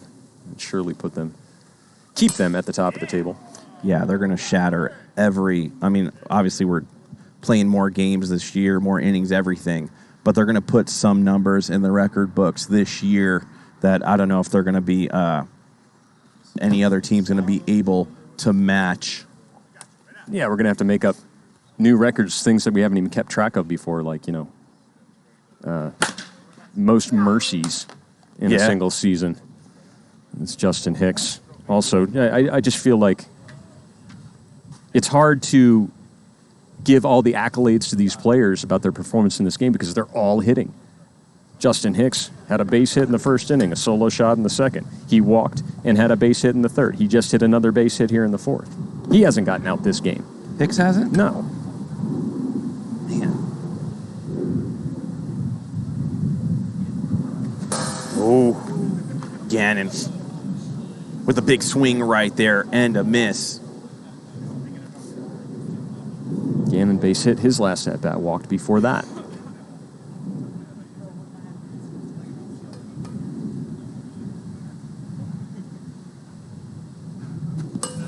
Watches one down low. Be 2-2. Viper's going to cause a PLW lockout. We can't let it happen. We won't let it happen. Comes inside, hits Gannon in the ribs, fills count.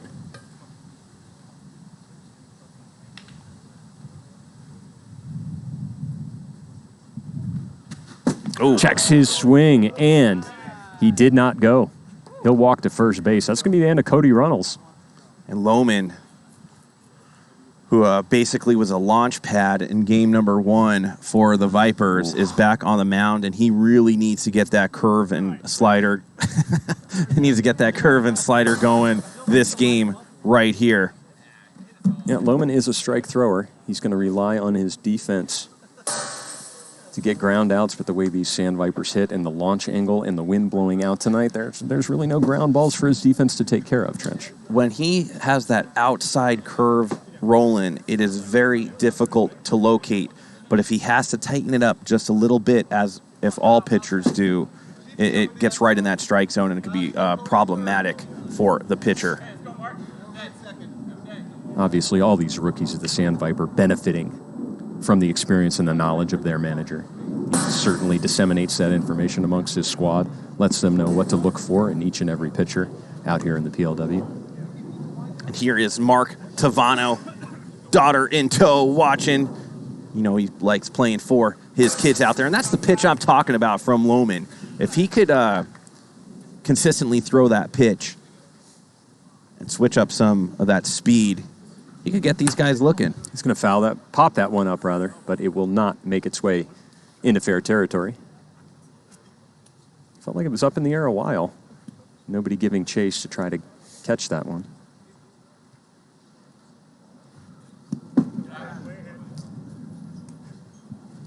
One and two.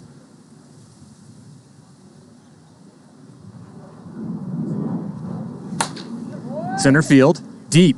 Devlin Daniels. And he robs it! Catch! Oh my goodness! He goes up and over the wall and brings it back in to Rob Tavano. Is that Devlin or Atkins? Atkins. It's Josh Atkinson. That was incredible. You can hang a star on that one. Josh Atkinson robbing Tavano. Holy cow. Tavano's been robbed a couple times so far this year. Incredible. Man. Who hit that? Who was it? Mark Tavano. Jeez. Dead straightaway center field over the Leilani banner. Atkinson reaches over the fence and brings it back. I mean, his body like folded in half right there. Our PLW medical team's going to have to look at that as Kenny rolls over, taps on third for Cody Runnalls. No run scored for the Sandvipers as Atkinson robs Tavano. We're going to take another look. We've got that replay queued up. That deserves another look. Look at Atkinson go up, and he brings it back. That's got to be a candidate for play of the year in this early PLW season. Man, I can't imagine another play being better than that one, as that's a highlight reel like no other. Incredible. Atkinson hasn't seen the action at the plate tonight, but he's certainly made an impact defensively by keeping this one within reach for his Lightning. Adam Tannick will return to the mound for the Vipers as we move to the bottom of the fourth. I'm Greg Kelly alongside Trench Pacone. This is game number 2 of a 3-game series between the Lightning and the Sandvipers. Sandvipers took game number 1 14-0. They're up 9-4 here in game number 2. CJ Peterson up in the box. See what Tannick does here. Slider misses away.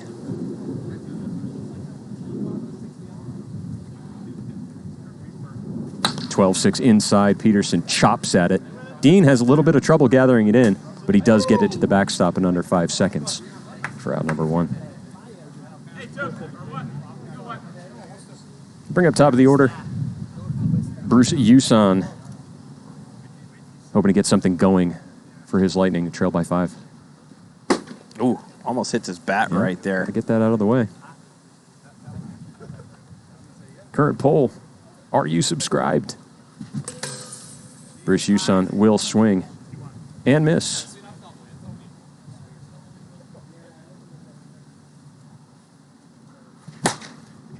Splits the 5-6 hole and splits the hands of Jordan Keegan. He hit that one. That was an absolute laser beam. He really reached out for that one. Going to be a double. Yep. Keegan with those baseball instincts once he gets his hands down and get in front of it.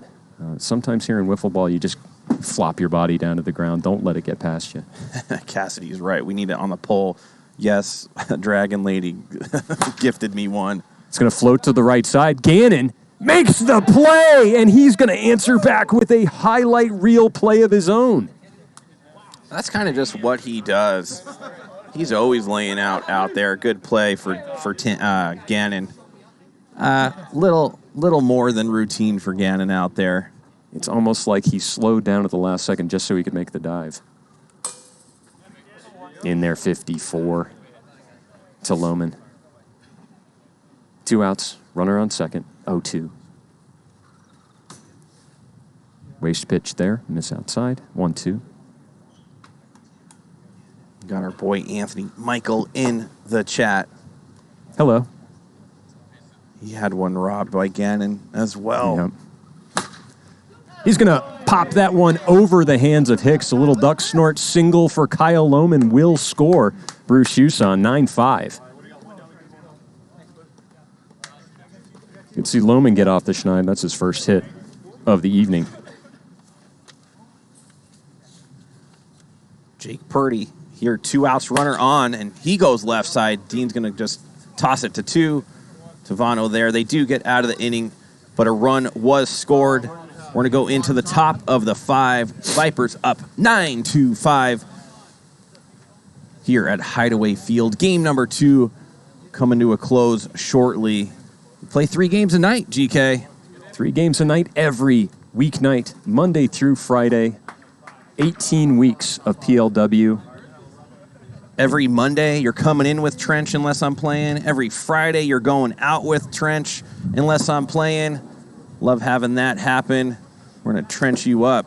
Tomorrow morning, I'm going to make a little Trench toast. Little powdered sugar on there.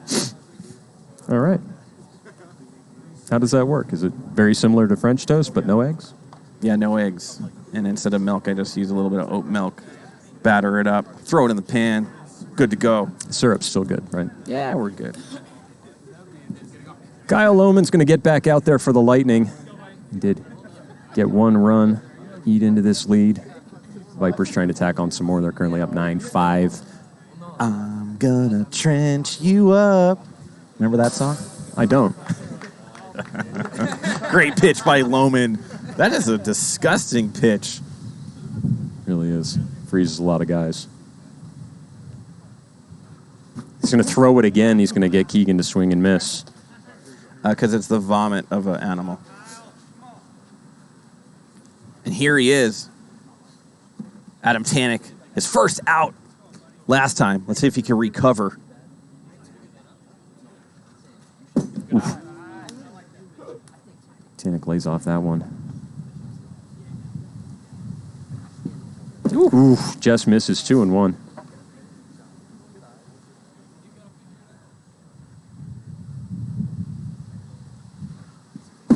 And drop the arm down a little bit, miss outside. 3-1. Yeah, if I'm Lohman, I'm going after him. Don't be afraid to walk him right here. Tanek didn't want to take another walk there. That was ball 4. Yeah, that was just let's see if I could get something right in my wheelhouse. And he gets something in his wheelhouse, but he's going to pop up to center field. Peterson unable. He kind of overran it, had to reach back across his body, unable to gather it in. Tanek will reach first base on an error. Score that one E7. Win certainly didn't make it easy on C.J. Peterson out there. Came back across his body. Not an easy play to make. Yeah, I mean, that ball's moving 25, 30 feet from right to left. And that wakes up the wiffle ball gods from their slumber. Justin Hicks going to launch this to the sky. Over all the palm trees, a 2-run shot. He's still yet to get out in this game. I hope that didn't hit a little baby bird nest. Sheesh. 2-run shot, 11-5. Today is March 4th, 2022, the day that the Vipers put up a lot of runs.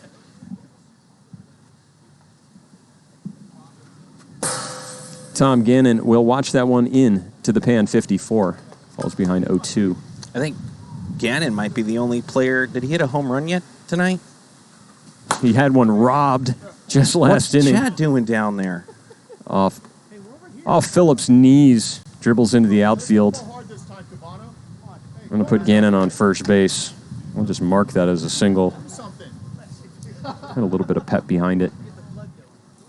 Not an easy play for Phillips to make. But he is going to pull himself from the game defensively. Going to put Dennis O'Brien over at third base. Jake Purdy will stay at short. Cody Runnalls at second. Here is Mark Tavano.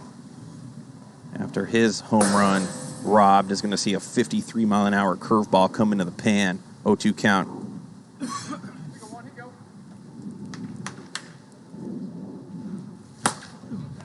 And Dennis O'Brien, his first defensive play, unable to catch it, but he does get after it, flip it over to second for the force out.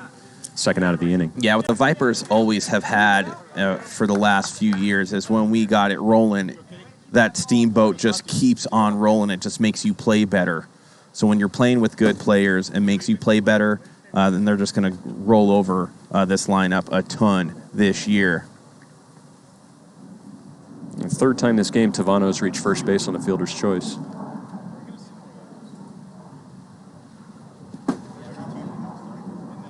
On a miss down and inside to McDowell.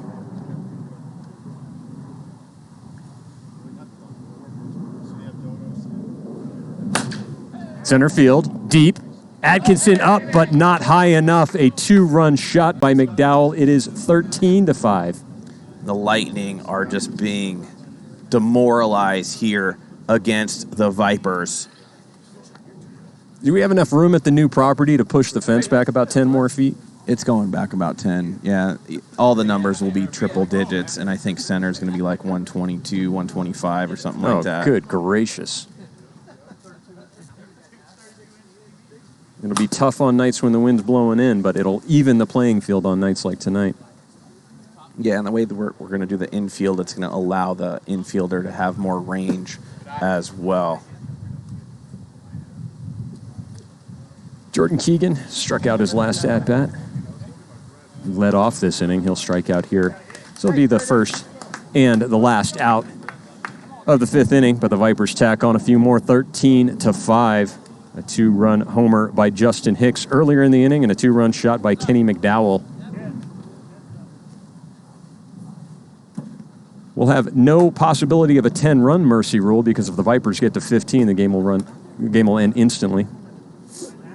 Insta over as Tanek goes up there in the bottom of the fifth. I guess the only thing that the Lightning could take away from this is Tanek normally doesn't give up many runs. They've tacked on 5 against him, but he knows that he has some offense behind him. Sure.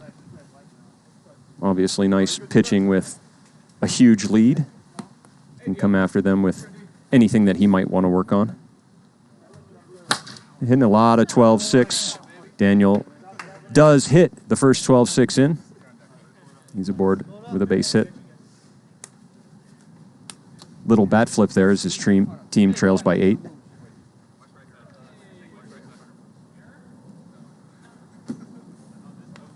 Catfish Haiku with a subscription. Love to see that. Thank you so much.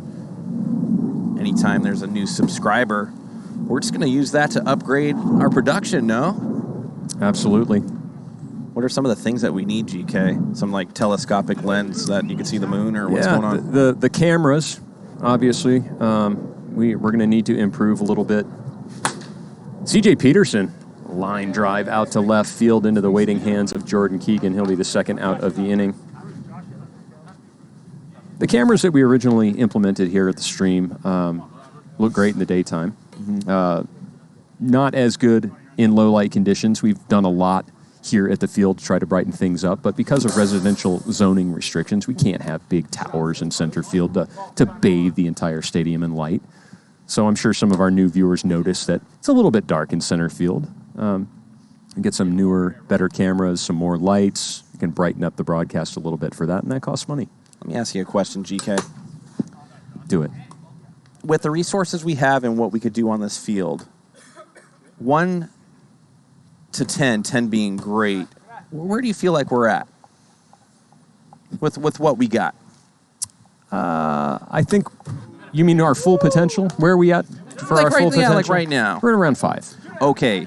Before you came, GK, where do you think we were? I don't want to be disrespectful to anybody that came before me because it was literally thrown together. Yeah. You know, there was not any planning meetings. There was no budget. We've got a wiffle ball league in our backyard. We'd like to put it on the internet. And it was done very well. Gathered a pretty good gathering of followers and subscribers. So, not that far behind. We've made a few improvements here that have... A few small changes production-wise that have made things better, but we got a long way to go. You're so modest. But we did. We had it going. And then you came in and kind of just improved it so much, the quality, that it just makes it like you're watching a professional game. And like you said we're a 5. Yeah, I mean, one of the things that we obviously don't see on the screen that you'll see on a regular television sporting event is live stats. Lower thirds with graphics showing the name of the batter and what they're hitting, what they did last time. All those things exist. We will implement them. Just takes a little bit of time and money and staff to run it. Tony Daly came into the... Oh, they're not going to get it. Oh, that time has expired. No way. I'm so confused. Yeah, you guys can ignore the clock on the screen as that was stopped the first time that Hicks touched the ball, but obviously dropped it, bobbled it. I want to talk a little bit about some additions into the lineup. We saw Josh Atkinson come in here in the 6th hole, and that was Tony Daly, who came over in a trade in the offseason to the Lightning, batting in the 7th hole. He reaches first base on an error. First and second, nobody out. At the top of the order, Huson tries to go the other way, fouls it down the first baseline. How does he do that? I mean, he just waits till the very last second. He understands how quickly he can get his hands through. But yeah, easier said than done, right, Trench? Yeah, there's no doubt about that. He just opens up and then just explodes the other way. Yeah, it's that shoulder turn, and obviously he's got some big shoulders. Yeah, biggest in the league. Doesn't even bring his bat all the way back. Look at where his hands are. He shortens up that swing. The bat is basically hovering over home plate. Just lays it back in his hands. And Tanek gets him with the 12-6 top bar. See you later. The Lightning will strand 2 as Bruce Huson strikes out. We'll go to the top of the 6th. Sandvipers up 13-5, running away with this one too. Yeah, this is only our 2nd game. We got a 3rd one coming, and the Vipers are about putting on as many runs as you can. Without the mercy rule, as Kyle Lohman's going to take the mound again. And like you said, 2 more runs in this game would automatically be over, not even giving the Lightning a chance to get up in the bottom of the 6th. And then who's going to start in game number 3? I think it's Chad. Hard to say. Some teams release their slated pitchers for games 1, 2, and 3 ahead of time. Sandvipers often do that. Tonight, it was Mcdowell slated to start game number 3. We'll probably see them follow through with that. The Lightning and many other teams in the league don't usually release their game 2 and game 3 pitchers. And with the smattering of innings spent by the Lightning pitchers tonight, probably remains up in the air. Glenn Meadows getting an at-bat here in game number 2. Yeah, Glenn came through the draft.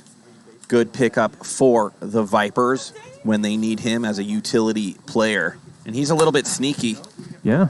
Does a good job really waiting on that curveball from Lohman to travel into the zone. Tries to shoot it other way, but Cody Runnalls gets in front of it and retires him.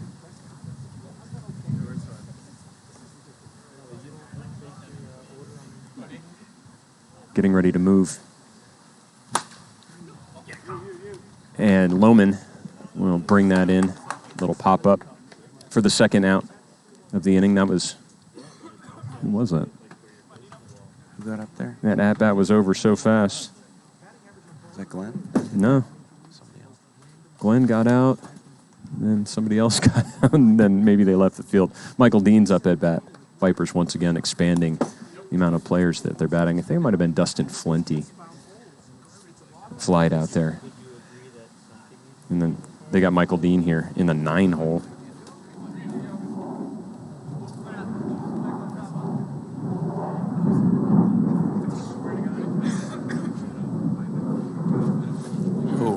Dean will take a walk. Bring up the top of the order. Adam Tanek with one on. He's going to try to end it right here against his good buddy, Kyle Lohman.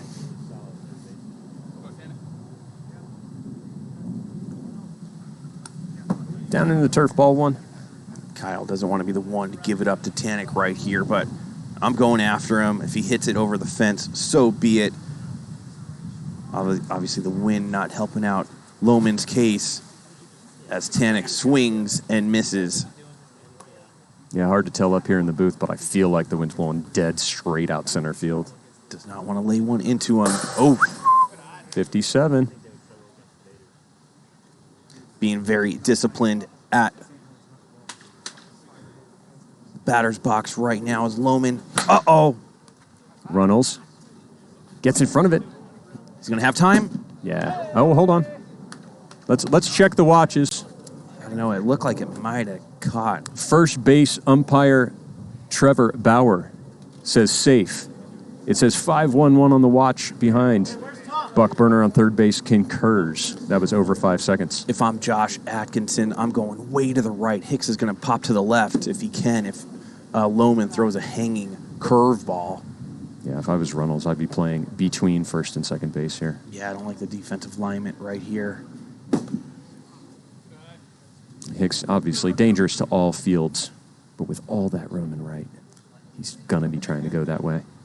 Oh, and he gives him an outside pitch to do it, but he holds off 46, 2-2.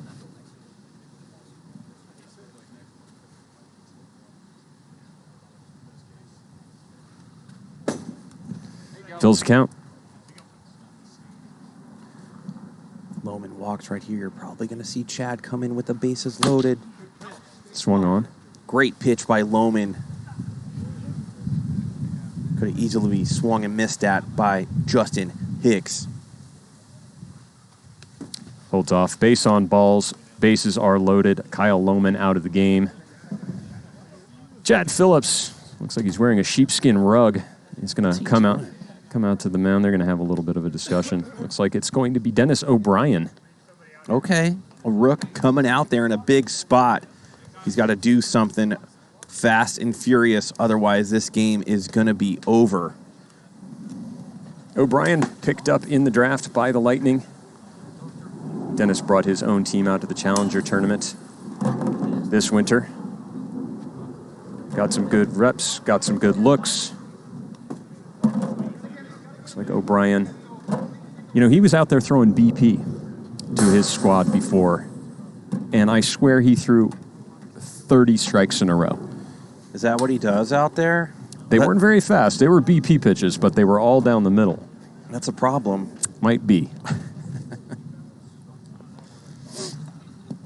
We'll see if it turns out to be batting practice for Tom Gannon. If he does throw a pitch like that, that's going to be in Gannon's wheelhouse, and he's going to end this game very, very fast. Michael Dean on third base, Adam Tanek on second, Justin Hicks on first. Tom Gannon steps into the box. 2 runs will end this game instantly. Look at ball one. That was a good pitch coming in at 53. A lot of movement on that one. Ooh. Ball 2.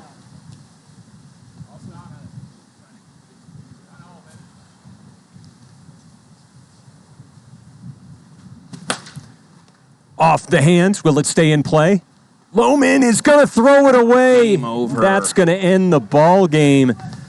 An errant throw means 2 bases. Michael Dean comes home, Adam Tannick comes home, and that's the ball game. 15-5. Sandvipers end game 2 in a mercy rule as well. We won't see a 6th inning. Trench game number 1 ended in a 14-0 mercy rule. Game number 2 ends in a 15-5 sudden death mercy rule. We'll be right back for game number 3 after this.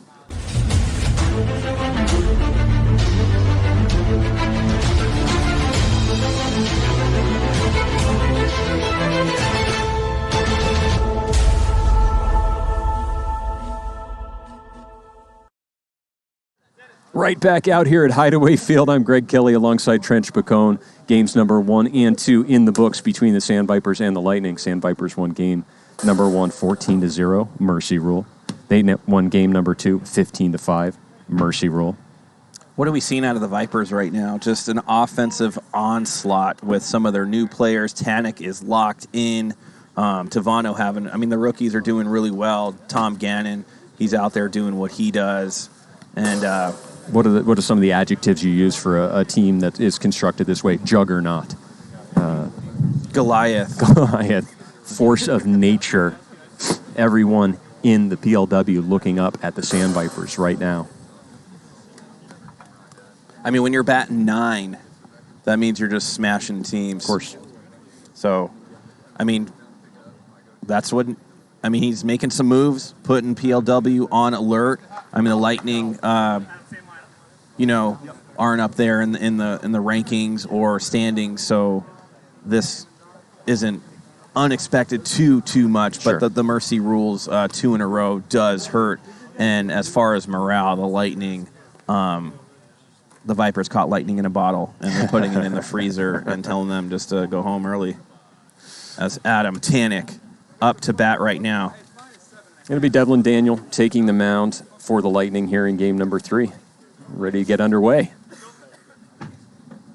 Don't forget to get your channel points in there. Obviously, big numbers still coming in on the Vipers. The line, Trench, -7.5. I think that's more like it. Yeah, and we'll see what Devlin Daniel could do. I know the folks at home cannot wait to see Adam Tannick in the booth with Trench Pacone if he completes what is to be a possible series MVP, and I'm sure the questions will become pouring in.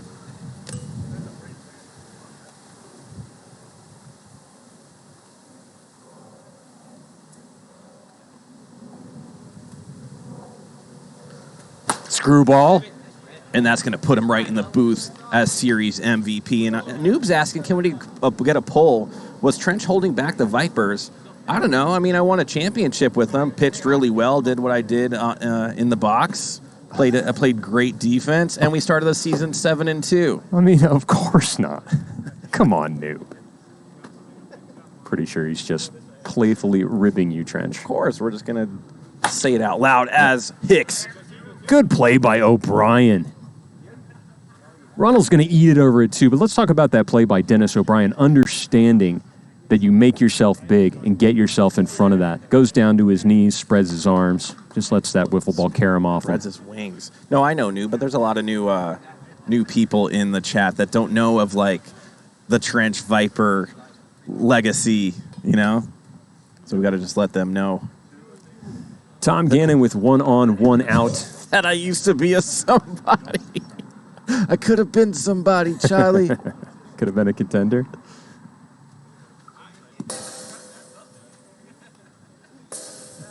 Looks like Daniel really tips that screwball. You kind of see him come straight over the top when he's going to throw it. But he does. I think he's done a good job of mixing in that slider as well with the exact same arm slot. So he had a little bit of trouble with that late last season, early this season. Ooh. Just misses there. 3-1.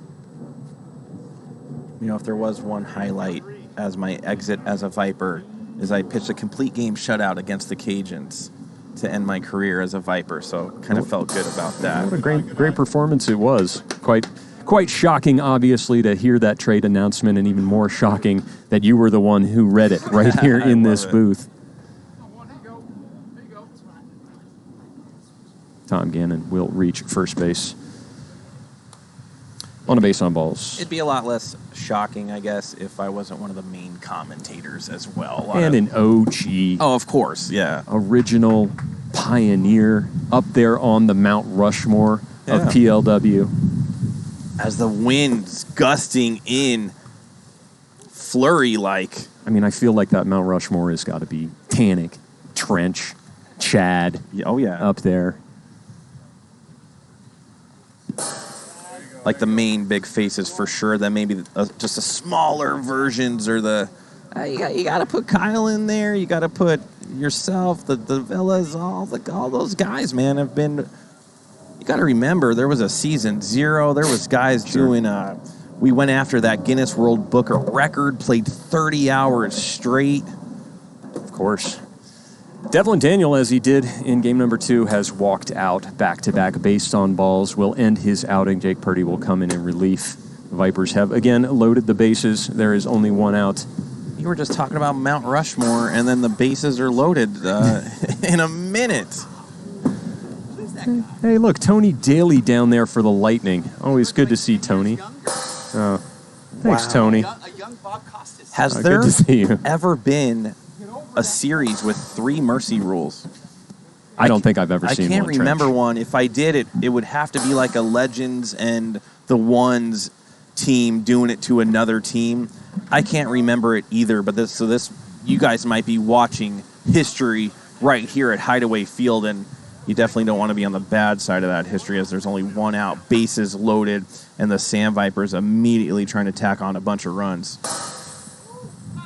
Jake Purdy will come in there, 49, doing what he does, working quickly, getting ahead in the count. 0-2 to McDowell. Yeah, you can't put in Huson right here.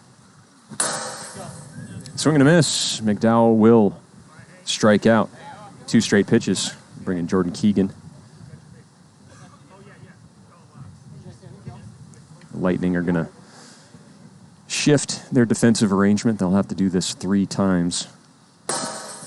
Every time the Vipers come up, Tannic hits from the left side, Tavano. Gannon hits from the left side, Keegan hits from the left side, the 1, 3, and 6 batters. Swing and a miss from Keegan. And Purdy is fired up, gets his team out of a jam. Yeah, they're going to need Purdy doing that all day long because the Vipers are just going to have runners all over the bases. They just got to try to work on maybe some of the rookies that haven't picked up on the curves and the speeds quite yet. And, Kenny's on the mound, and he's a rookie, and he hasn't pitched that much. Maybe the Lightning could come around this game and steal one from the Vipers. But they're just an offensive powerhouse. They are. Right now. In the bottom of the first, the lineup for the Lightning. Jake Purdy will be leading off. He's had a real hot bat so far in this series. He'll move up into the 1 hole. Bruce Huson will slide down, batting second. Cody Runnalls will bat third. Kyle Lohman slides down to the 4 hole. Tony Daly will draw into the lineup and bat fifth. Devlin Daniels will round out the 6-man Lightning batting order, batting sixth. The only thing I could think that got these Vipers super fired up is maybe Tannic has a date a little bit later, and he wants to get the evening over, go in, shower up, get that man bun undone, get some conditioner in there. Does he wear the hair down when he goes out? No way. He never goes out. Ever. Come on, it's got to happen from time to time. 5 times a year I've been out with him. I'll bring you guys out to dinner one of these nights. That'd be great. Kenny Mcdowell on the mound for the Vipers here. First pitch is a slider, misses away. Comes back inside. A nice little movement. Looked like a cut fastball from McDowell. Double nickels. Or was it hot? Oh, I might have missed that one. Goes back to that slider. He's got a lot of early break on that slider, Trench. I think he's going to need to start that a little more inside. Let it tail back into the zone.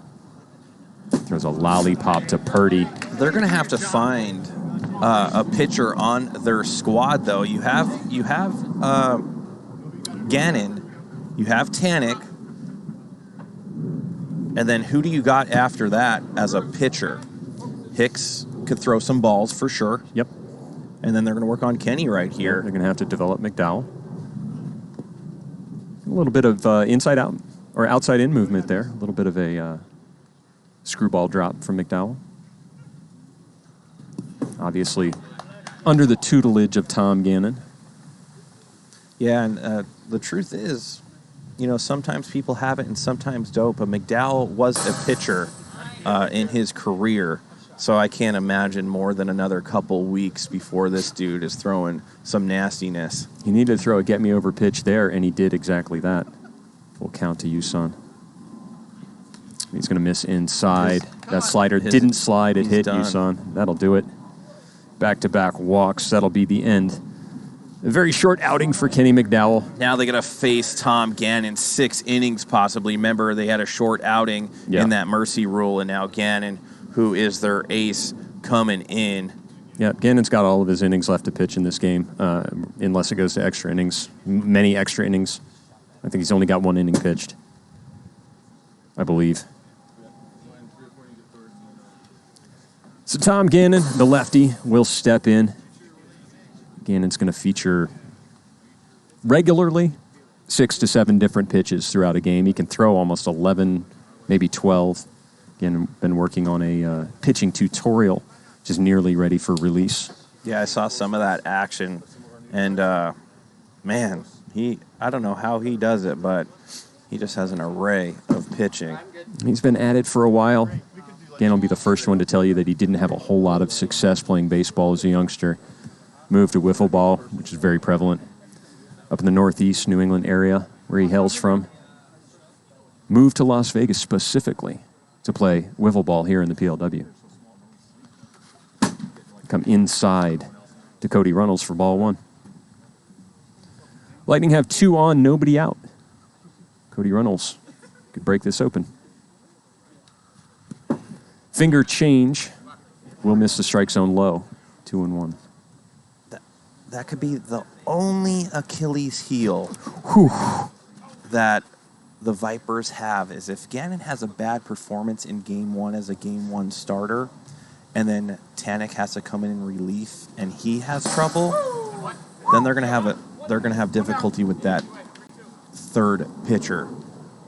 But like I said, behind the offense that they're going to have, might not be a problem, as Kyle Lohman up to bat here in the bottom of the first. 2 runners on, 1 out.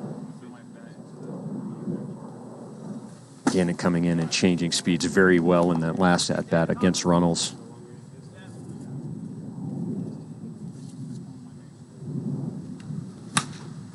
Lohman will foul that one back. 1-2.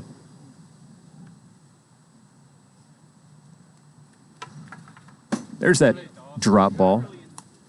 12-6 from Gannon. He really uses the holes to make the movement on that dropper. Finger change, misses low, fills the count. Right here, if I'm Lohman, I'm waiting on a curve coming in. Oh, he Finger change. And it always drops in at 50. It's unfair. You can know it's coming, and it's still that hard to hit. Yeah, right there, he's either going to feature that pitch or a real big slurve coming in, decides to go with that one. And every single time he throws that pitch, 50, as Tony Daly up to bat here with 2 outs. Good matchup. Lefty. Daly still kind of crowds the plate a little bit, but able to get his hands inside. He's going to shoot that one in the left side. Keegan, after it, off his hands into the container. That's going to be a dirty triple. It'll score 2. And the Lightning immediately take a 2-0 lead, and that's the second time that a ball has gone off his hands into the wall. Wait. They're saying dirty single. I don't understand. Ooh, did it not It did not hit the wall? Oh, he kept it from hitting the wall. Wow. Yep, video confirms that's a dirty single. Did not hit the container. So no run score, bases loaded, 2 outs. Wow, turn of for events Devlin Daniel. Right there. Runners on every base down there in graphics. He'll get that pretty soon, the rookie out there. Got to make that that catch, though. You do not want to give. Down below, guys, it is 0-0. Bases are loaded. It is not 0-0 anymore. 4-0. Devlin Daniel with an absolute towering moonshot to put his team ahead. Jeez, he killed that ball. And the Lightning go up 4-0. Getting some production out of your 6-hole. Devlin Daniel with a grand slam. Jeez, he put so much power into that. And it goes from catching the ball inning over to grand slam down 4-0. I wonder if that's the first grand slam that Gannon's given up. He'll be able to tell you. Oh, yeah. He's not happy about that as he comes in with a little heater. And Chur, 8708. Okay, Chur. Oh, that 12-6 just misses top bar. Those wiffle ball gods are real, GK. That's The finger ball 54 freezes Purdy. That's the third out of the inning. But not before Devlin Daniel hits a grand slam, towering grand slam over the left field container, put the Lightning up 4-0. Yeah, that's got to feel really good for Devlin Daniel as Jake Purdy is going to go to the mound and try to work really fast into this Viper lineup and see if they could get back in there and tack some more on, as they're going to need as many as they can, as they have seen since they've been mercy twice here in the first two games, that the Vipers are capable of doing it one more time. Yeah, Purdy came into this game having pitched 3 innings already, so he can also go the distance if it goes 6 innings full. Those of you just joining us from TikTok, don't forget to hit that follow button. You'll get a notification every time we go live, which is every Monday through Friday at 6 p.m. live from Hideaway Field here in Las Vegas. If you don't have a subscription yet, and you have a Amazon Prime account, just type !Prime into the chat and see how you can get a PLW subscription for free. As Adam Tanek takes ball 1. Yeah, he just waits on that ball, and he just smokes it to the right side, a double, and he is just clipping those bases one by one as they start out with a runner on second. Here's Justin Hicks. You know, I hear guys talk about, you don't have to have big muscles to hit the ball hard, but it certainly doesn't hurt. Yeah, or just, mass Yep. helps a lot too. And the fact that these guys, played some pro ball overseas is a good thing to have on your resume as well.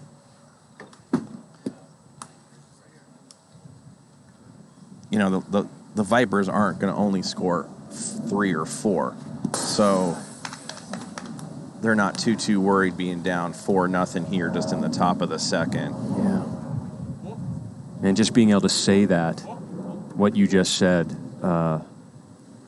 with that sort of assurance, it just speaks volumes about how powerful this lineup is. That they're not going to have 3 or 4 runs in a game. That they're going to hit more. I mean, if you held the Vipers with this squad right now to 3 or 4, that'd be amazing. An amazing task. And Jake Purdy's the type of dude that might be able to do it, as Tom Gannon up to bat right now. Tom seems a lot more focused tonight. Oh, watches that one outside. Takes a peek up at the monitor. 49 miles per hour. Jake Purdy has to stay in this game. And foul that one down the third baseline. 2-2.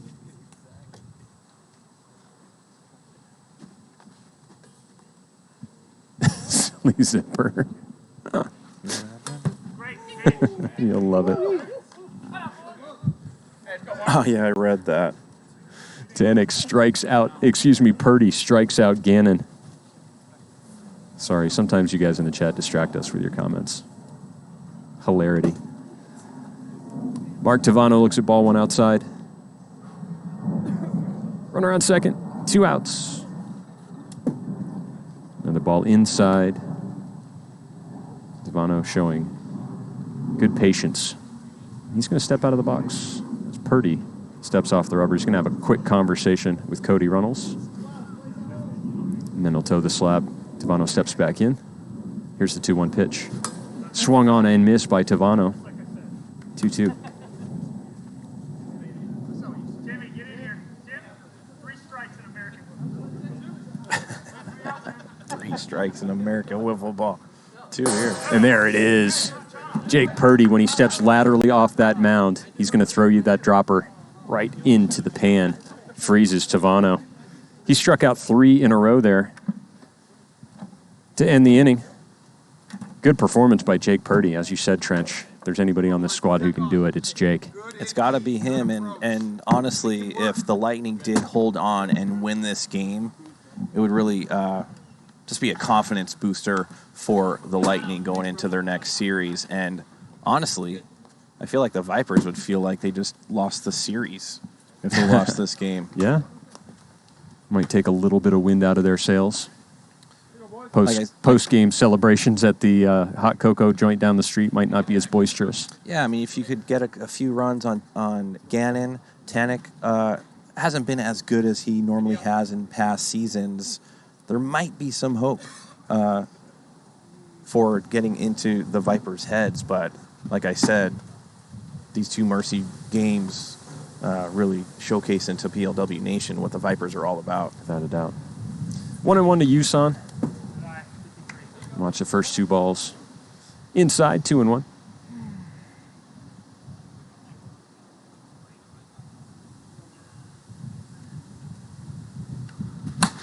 Finger change.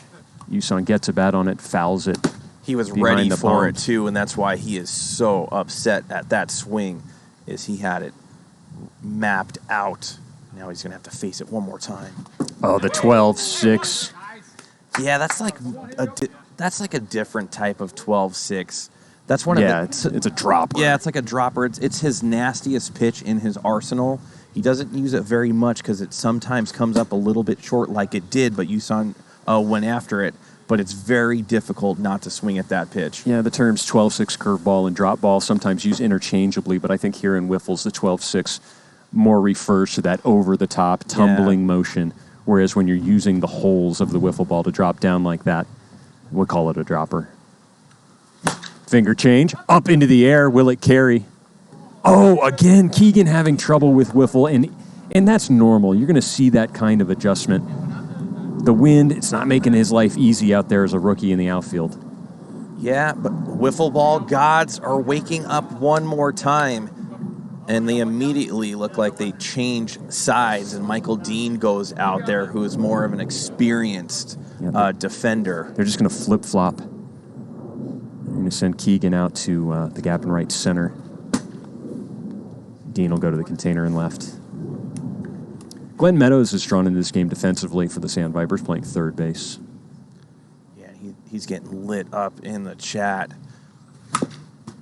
And those are just rookie mistakes, and he'll figure those out. The more experience, got to imagine that ball is moving, especially in the wind. Yeah, it's a lot harder than you guys in the chat think. When that ball gets up, there, like Trench often talks about, there's 2 levels of wind here, and when it gets into that second tier, it's a plastic ball. It's going to move 20, 30 feet. You might have a dead track on it, and the wind's just going to blow it at the last second.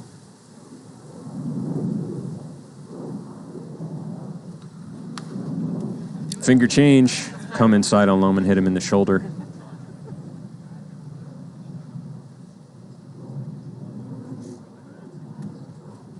Oh, 45, the floater. Great take by Lohman right there, and it puts a lot of pressure right now on Tom Gannon and the Vipers, as like I said, they show a little bit of vulnerability after Tom Gannon as Tony Daly up to bat right now, and this dude's got lightning quick hands.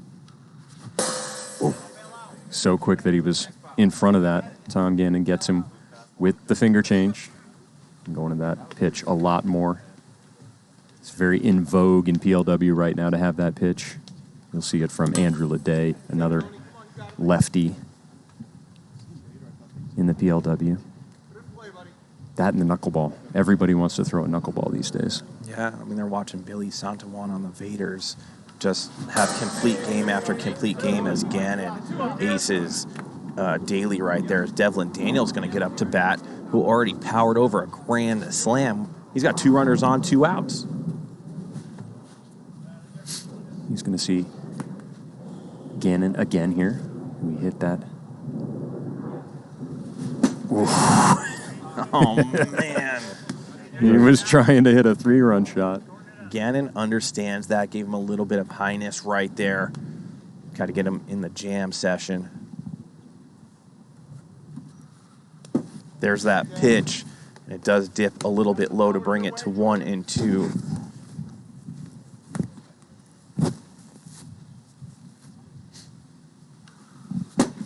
Finger change misses high and away. This is a big pitch and a big situation for both these guys.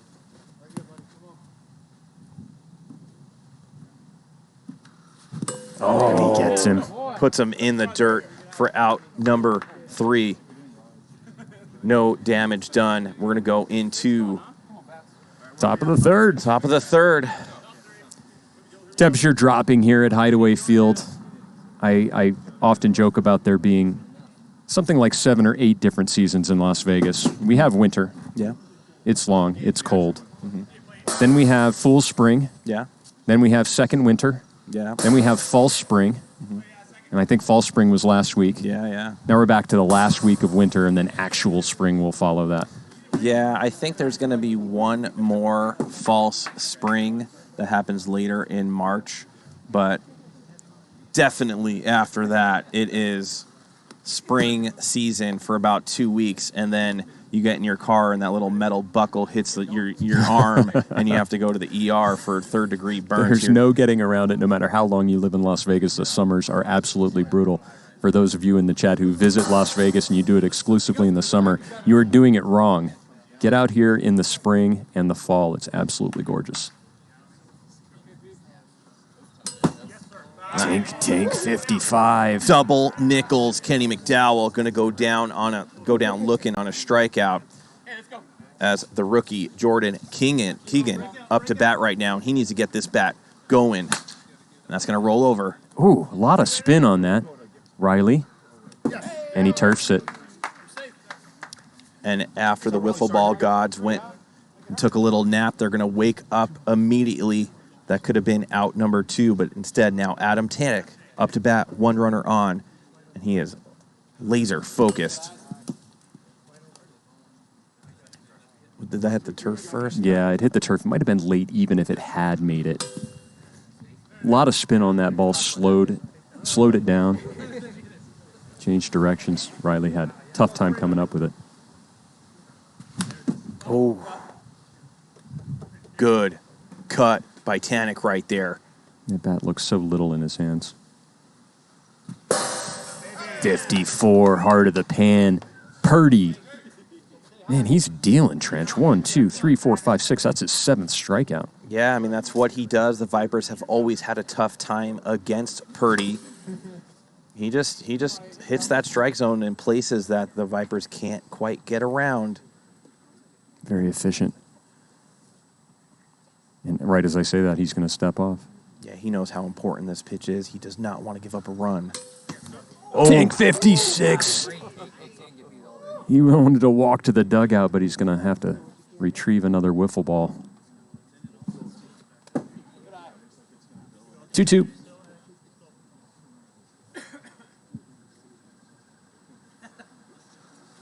Swing and a miss. Wow, Purdy with his 8th strikeout. Yeah, a lot of people saying that bat looks so little in his hands, and I'm sure that's not the first time Tannick has heard that. As we move to the bottom of the 4th, the Lightning, they're able to hold on to this lead thus far. Trench 4-0. Can they keep it up? Yeah, I mean, Gannon's going to have to try to shut them down, give his team a chance to go back in there and score some runs, as they can do. But the Lightning, they feel like they got to put on 10 more. Of course. That's how they got to feel right now. No Jake Purdy. lead ever feels safe up against this Sandviper squad. Purdy batting in the 1 hole here in game number 3. A layoff ball 1.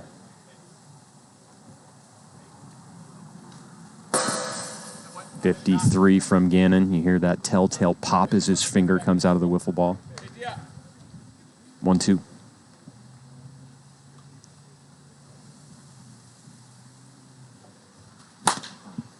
Laced down the third baseline inside the pylon and hits the back wall. That'll be a double. That was a great piece of hitting by Purdy right there. Gannon fully not expecting any contact on that. And big Bruce Huson up to bat. No outs here in the bottom of the third. Ooh. Looks like we got a poll up there. Let's pop it open, see what it says. Pop that poll. Huson's going to reach way outside and flail at that one. Yeah, he's got to do a better job of laying off. Instead of it being a 2-1 count, now 1-2. You're fighting for your life against Tom Gannon. Ooh, that one gets away from him.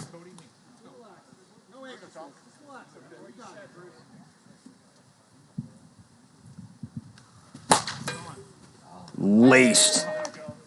Hit a ton by Bruce Huson. Directly to Michael Dean. Wow, he generates a lot of pop.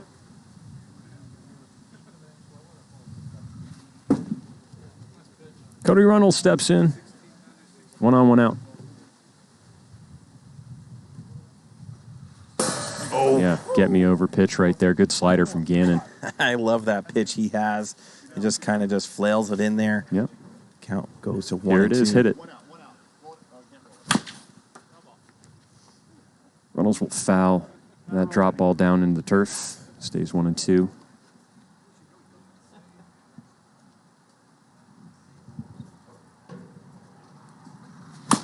Hot. Runnalls going to swing at it. Hicks bats it down, picks it up, puts it into the backstop. 2 outs. Runner on second. A string. Hicks throws that one. Yeah, Hicks has more time than anybody because of the speed and accuracy with which he can deliver to the backstop. You know, and I know the Vipers and Adam Tannick are getting a lot of heat, from the trade or whatnot, but he's just elevating the game of PLW here, and he's just putting all the other teams on notice what to expect going forward. Yep. Laying the roadmap for what kind of talent is out there to be had. Yeah, and that's why at the next field that we build, we're going to put the fences a little further back.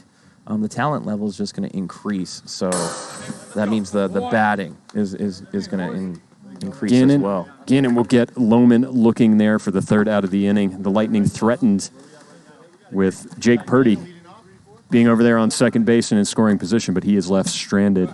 Lightning unable to add to their 4-0 lead. We'll move to the top of the fourth. Score remains the same. Yeah, Purdy's gotta keep dealing and dealing and dealing to keep these Vipers at bay. Does he have any walks yet? No walks, so that helps him out a little bit too. If he just gives the Vipers an inch, they're going to take a mile and make you pay. So he's just got to do what he does best versus the Vipers right here. Yeah, Devlin Daniels started this game, gave up a single, a fielder's choice, 2 straight walks. Purdy comes in, and he's thrown 8 strikeouts since. Gave up a double to Tannick. Saw that one that was roped into the ivy and right. And Keegan made it to first base on that spinning ball that they couldn't get to the backstop in time, but those have been the only base runners in this game for the Vipers. After Purdy has come in. 53. I love the way Jake Purdy deals, though. He just gets up there, he just touches the mound and goes. Yep. Carries himself with a quiet confidence. It's not cockiness. It's just confidence. Yep, perfectly put there, GK. Comebacker, Purdy, plenty of time. And he'll put it off the strike zone up here into the broadcast booth and out for out number 1.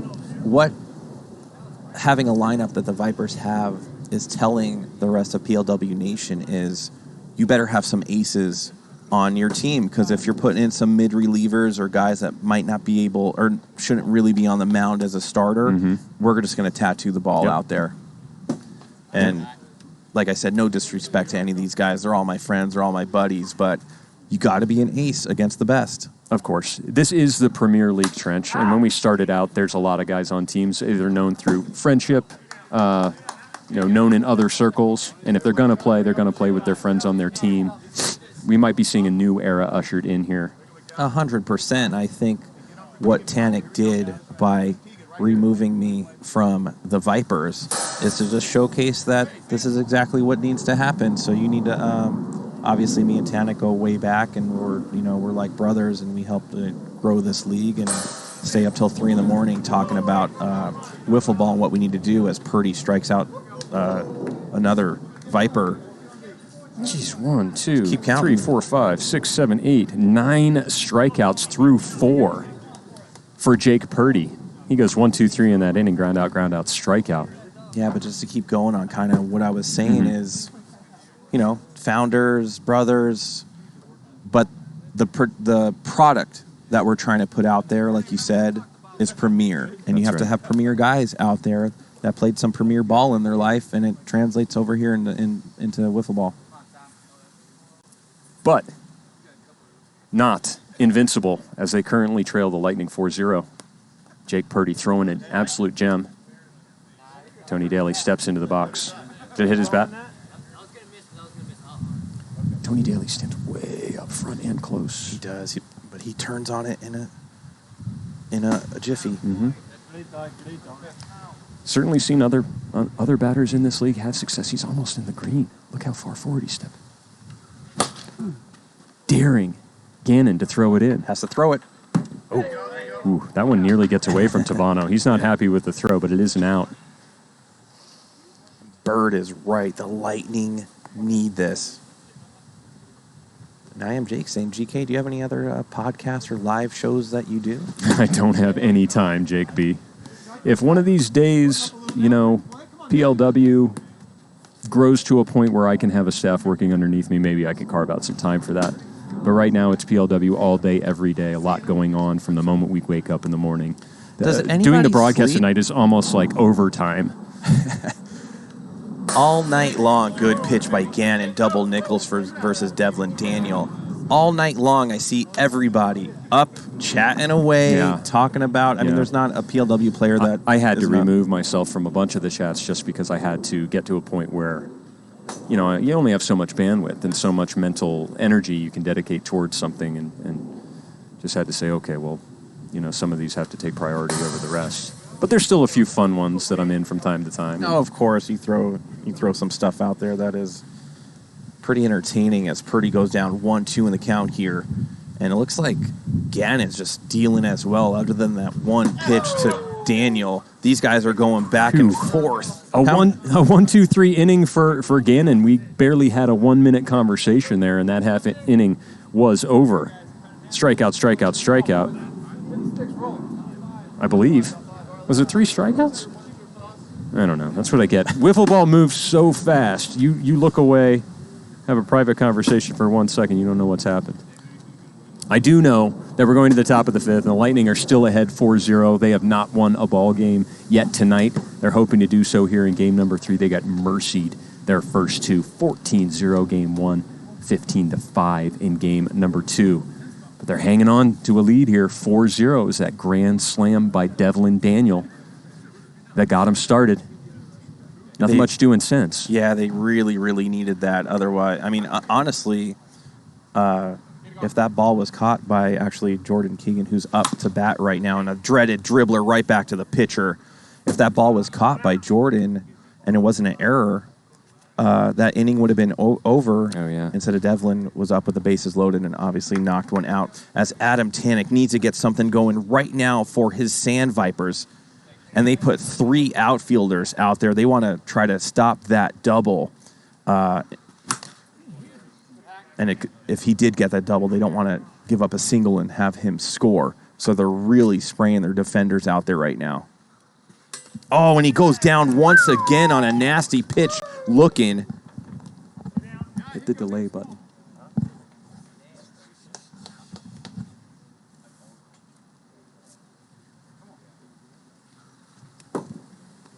Down and away, ball 1.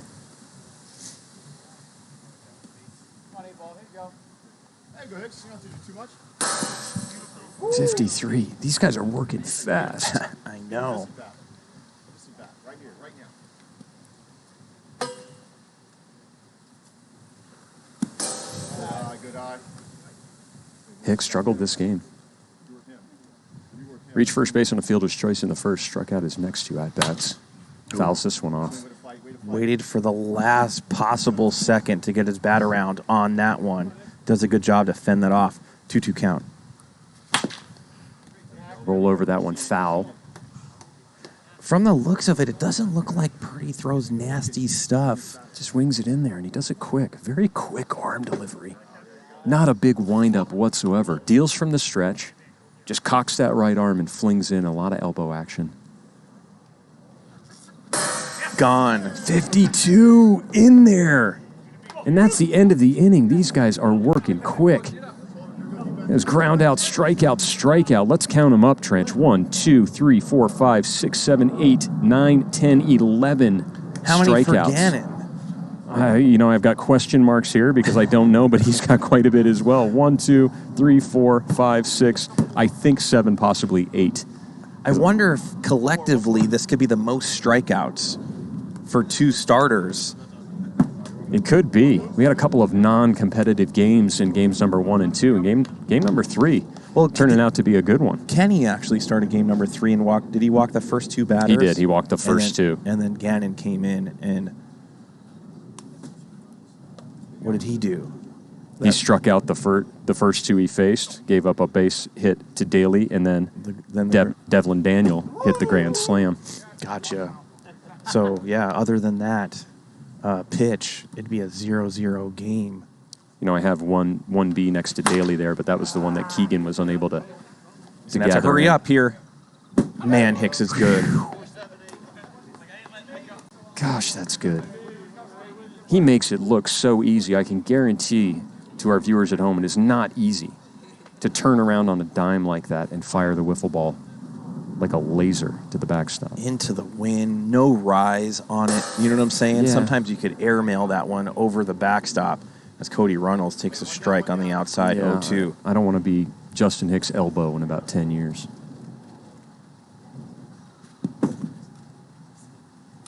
Gannon misses down and away.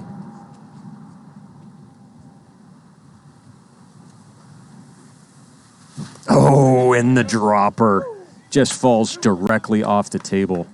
Runnalls flails at it, and he will strike out.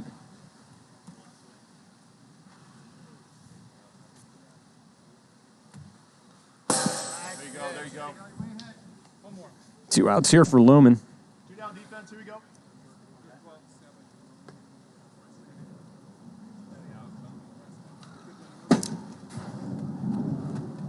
Gannon throws that finger ball, but speeds up on that one, 56.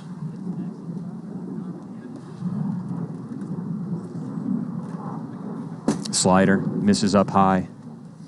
2-2. Big pitch right here. Remember Lohman last year leading the league in walks. Let's see if he could fend off another pitch, and he does. It's going to bring it to a full count right here.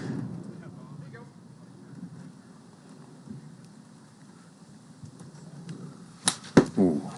That was a good swing. Good swing, gets just underneath it, fouls it back. Might have been ball 4. Yeah, too close for Lohman to take right there. Ooh, and Lohman does a good job casting his hands outside to get a piece of that one and stay alive. Good battle at the plate between Lohman and Gannon. Great at bat. Oh, and he's going to foul another one off and stay alive. I feel like the deeper we get into this at-bat, advantage Lohman.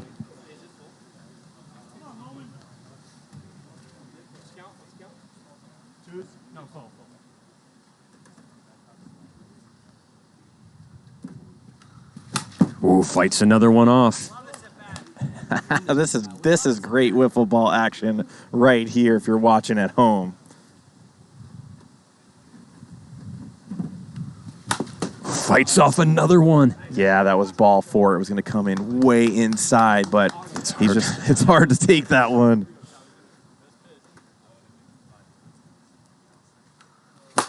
And he ropes it through the 5-6. Oh, what an at-bat for Kyle Lohman. Had to be 15 pitches in that at-bat. That might have been the best at-bat I've ever seen, and that's what happens when you have a 3-2 count or 2-2 count. It is your hit to have as Tim Riley comes up. Big spot right there. Riley in for Daly. He's going to flare that one into right. Tavano ranges off, and he's unable to bring it in. Lackluster energy out of Tavano right there. Somebody has to call it, and nobody did. And now you have runners on first and third as Devlin Daniel. He was up last time first and third with 2 outs. Man, that hits bottom. Tink. Brings the count to 0-2. And now Gannon way up in the count. Isaac, thank you so much for the subscription, and he's done. Freezes him 53, and the drop ball heart of the pan. Devlin Daniel is just going to have to walk back to the dugout. They'll strand Lohman and Runnalls. Here we go, top of the 6th. Purdy's 3 outs away from icing the Vipers, who scored, I think, like 29 runs or something like that the last 2 games. 15 and 14. Yeah, 29 runs. 29 runs, none this game. And I think, how many hits do they have? Only 3 or 4 max. Not many. But the last 3 outs, of course, the last one being the hardest. Let's see if Purdy could get the job done and show the Vipers that elite pitching still prevails in this league. We're going to get a poll up after the completion of this game to see who you guys want into the booth. Our producer at home is going to stand by and get ready to put up that poll. It'll run for 1 minute right after the final out. We'll talk a little bit about the games that have happened tonight, Trench, while that poll runs. Got to think that Adam Tannick and the Sandvipers are going to be somewhere near the top of those votes. Oh, for sure. It's going to be Adam Tannick by a landslide, just for the pure fact that I'm in the booth tonight. Yeah. It might be 100-0-0-0-0. In fact, we don't even need to run a poll. We'll run it. Tannick will be the first one to tell you we need to run that poll as Tom Gannon hits a laser beam off the pocket radar sign. And we're not done here yet, Trench. Yeah, the first good hit by the Vipers, other than I think Tannick started off with a double in the first, if I remember correctly. But here's Mark Tavano up to bat. No outs, runner on second. Popped up. It's carrying. Oh, no. And that's clean. You got to be playing the fence. You cannot be walking backwards with the wind blowing out. I've said this time and time again, over the shoulder. That could have been caught probably in your, chest or just a little bit above, and now the Vipers are rolling. Lohman out there in left field, not normally a position for him. Definitely got fooled by the wind. Yeah, that should have been out number 1 with a runner on second. O'Brien Can he will make field the it throw? cleanly. Hits the strike zone. Good job, O'Brien, over there on third base. Might have gotten bailed out. Wow, he did get bailed out. I think that was going to hit turf if it didn't hit the strike zone, and he's galloping over there to the first base side as Jordan takes strike number 2. Jordan having a rough night as a rookie. I think he only has 1 hit on the night, possibly a walk as well. But as expected,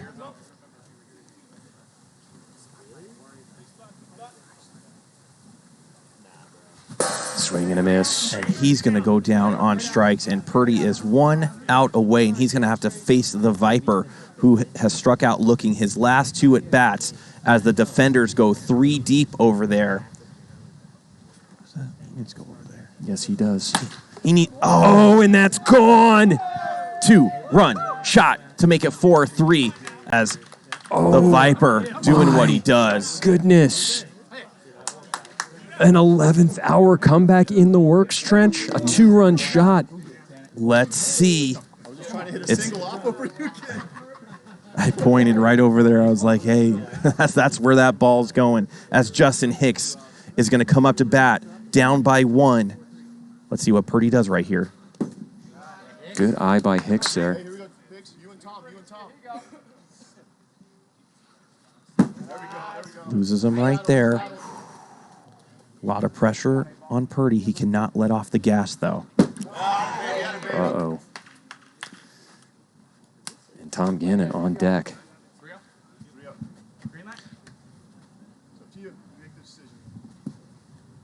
You could hear Calls time.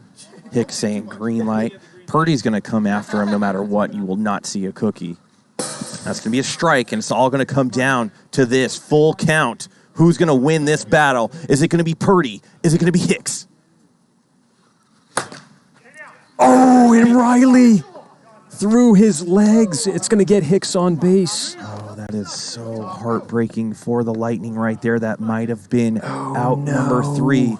As Tom Gannon, who shot a laser beam his last time up to bat in a pressure situation, and Chad coming out there talking to his defense, explaining to the guys, this is what we need to do. They need to try to go to the easy bag, wherever that is. Little defensive realignment for the Lightning. They're going to put 4 guys in the outfield for Tom Gannon. I don't mind this play, GK. They're going to say, Purdy, let's dance. If Tom Gannon happens to hit it, if it goes to the left side, it's just going to be a single move, Hicks to 2. The right side, obviously, Hicks to 3. But I think they're relying on Purdy and his pitching right here. And now he's in the driver's seat, GK. Great move by Chad Phillips right here. Purdy jumps way ahead of Gannon. Little waist pitch there, 1-2. Can Sparkles finally a good managerial movement? Ooh. Gannon. Oh, I love watching this. 1-2.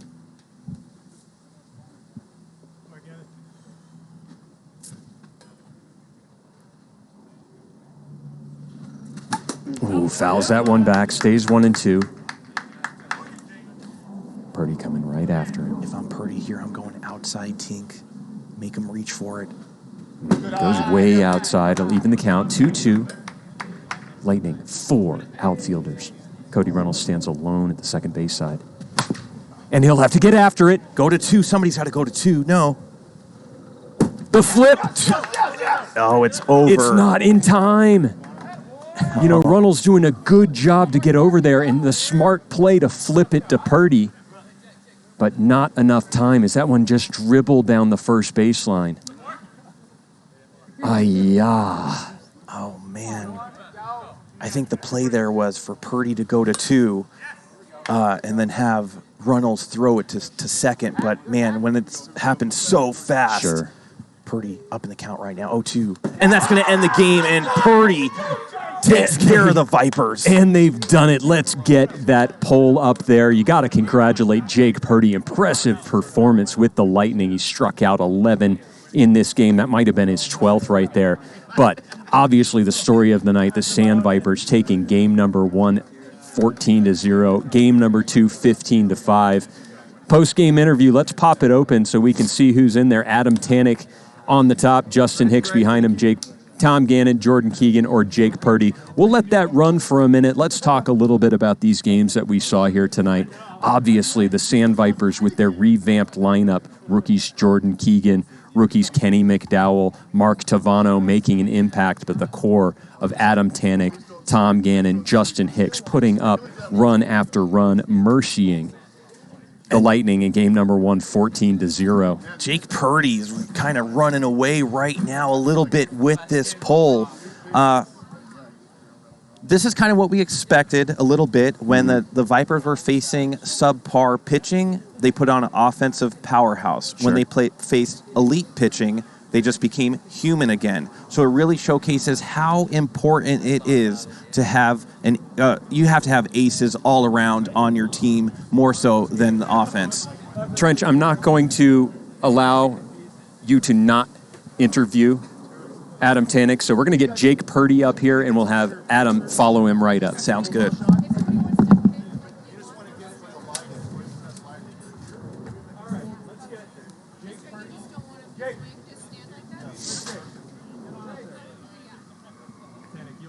We're just going to wait 1 second for Jake Purdy. In the chat, Give some love for Jake Purdy right now. If you have any questions, right now would be a good time so I could check them out. Jake Purdy, welcome to the booth, man. Let's get that headset on. First of all, I want to congratulate you on one of the best pitching performances I've ever seen. You guys got annihilated the first 2 games. In that third game, I said that Jake Purdy was their last chance, obviously, to do something. What was going down in that third game against the Vipers right there? They were just hitting everything. So I just wanted to keep the ball down. I mean, the ball was flying out. The wind's going crazy tonight. So just wanted to get him out. I didn't want to strike him out. If I did, cool. But, yeah. A ball goes through Tim Riley's legs. What happened in your brain right there when that happened? I mean, he's a Red Sox fan, right? There's a famous play that happened, right? As I recall. But I just knew I'd batter after batter, just keep attacking, and next guy up mentality. Had to go at him. Let me ask you a question. You have one of the fastest approaches as a pitcher. Mm-hmm. Are you going up there with a pitch in mind, or are you just kind of just tossing it out there? What's going on? Rhythm is everything for me. Pitching. I'm throwing at spots. Tonight it was really difficult to hit those spots. These guys they're very, very. Their hit index it's huge. So I'm just trying to maybe tap into something that I saw the previous at bat. And hopefully it works, Is there a certain Viper that strikes fear in you more than any other, or are you just mowing guys down as if they're any other player? Tanek, what he did to this fence last season, that's a little scary, right? Just for personal reasons. You did ice him on a couple times on the outside looking right there. What kind of pitch was coming in that you were throwing to him to make him not swing at that? So I was throwing the slider. Trying to slow it down because I feel like everything that I threw tonight was hot in the previous games. It was really hard to hit that 55 and under. And just trying to mix up the curveball. I threw a couple screwballs. I don't really throw too many screwballs. Yeah. I really don't, but I was trying. I had to dig deep in the pocket, tonight for sure. Yeah, well, everybody, that's Jake Purdy. Congratulations, man. Thank you. What a great game you pitched right there. Thank you. And we're gonna talk to Adam Tanek right now after this. Thanks for coming up in the booth. That's Jake Purdy, everybody. Missed you out there, man. Yeah, man. Love that guy. We're gonna get Adam Tanek to the booth. If you have any questions for Adam Tanek, and he hasn't looked me in the eyes yet. He's so afraid right now. And there he is, Mr. Adam Tanek. Let's get that headset on. Here. What a performance offensively. It looked like you couldn't even get out those first couple games. Your team came out on fire. It was, I believe, against a little bit of subpar pitching, and you guys just demolished that. But I want to talk about game number 3. Of course, the game that you guys just played. Let's talk about Jake Purdy and his performance against you guys. I know you guys struggled when I was a Viper as well when we faced him. He did the same thing, basically. You guys couldn't recover? It was tough. What makes Jake Purdy so tough is he's got a riser to throw to a lot of the righties, and then, I just never see the ball. I don't know what he was throwing that I was taking. Were those sliders? He said they were sliders. I asked him that question. Yeah, because I'm waiting there, and it just it hits, and my brain doesn't tell me that to strike. Yeah. But yeah, that last at bat, that's the pitch I was looking for. I just wanted to get a single the other way. They left it wide open, and that I got backspin on that somehow. Okay, we'll take that. That's what I was trying to do. That hit that you hit that Oppo home run, I actually told GK, and I pointed right there, and I go, watch. And you hit it right there. It was amazing. I want to talk a little bit about some of the rookies on your team. They really put up a performance. Let's start out with Mark Tavano. He hit that grand slam. His daughter watching. That must have felt good. It put you guys in a good spot. You also had Kenny doing the same things, and Jordan as well. Tell me about those guys. Yeah, so Tavano's been here a little longer. And as you know, and he's been doing a good job of adjusting, and I felt like this was his coming out party. He had a good series last time as well. So I like Tavano there in that 4 spot. Mcdowell kind of has a long swing. He's going to be seeing more pitches. He'll make adjustments. I kind of compared him as a poor man's Ryan Chen. Okay. In batting practice, a lot of hard ground balls to get through, and a lot of power. Like we saw when he hit that home run, that's something Chen can do. Just get extension out there, and it's way gone. So. And Jordan Keegan, this is his first time. Yeah. We had no expectations. We know how it is. We know how tough it is. 100%. I feel like he was getting a little bit down. You know, I want to reach out to him and say, hey, that's fine. We know you're going to perform well. Just, you know, get through these first few games, get adjusted, and a lot of little things that you got to do.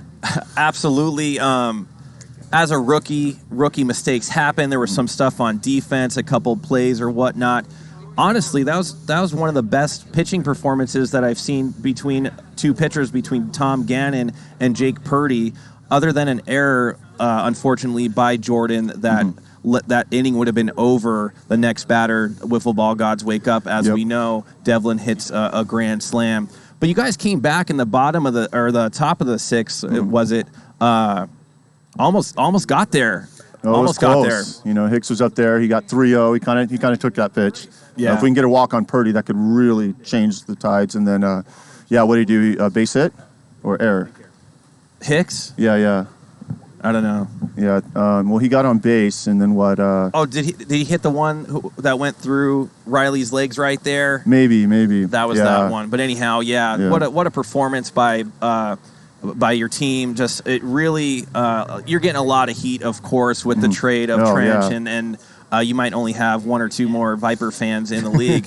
But what it really did, and I think, is showcasing to PLW that we're a premier league, and a lot of these teams are going to have to reevaluate who's on their team, because if you're able to let go one of your boys' founding fathers in Trench to another team, I think a lot of these managers are going to have to start doing the same. And, a lot of that was how scary I think the Vaders have been looking, and then seeing the ones go get a free agent too. It's kind of like picking a lane. Yeah. You know, are we, how far away are we from having to be that professional league to be able to stay in the top of the standings?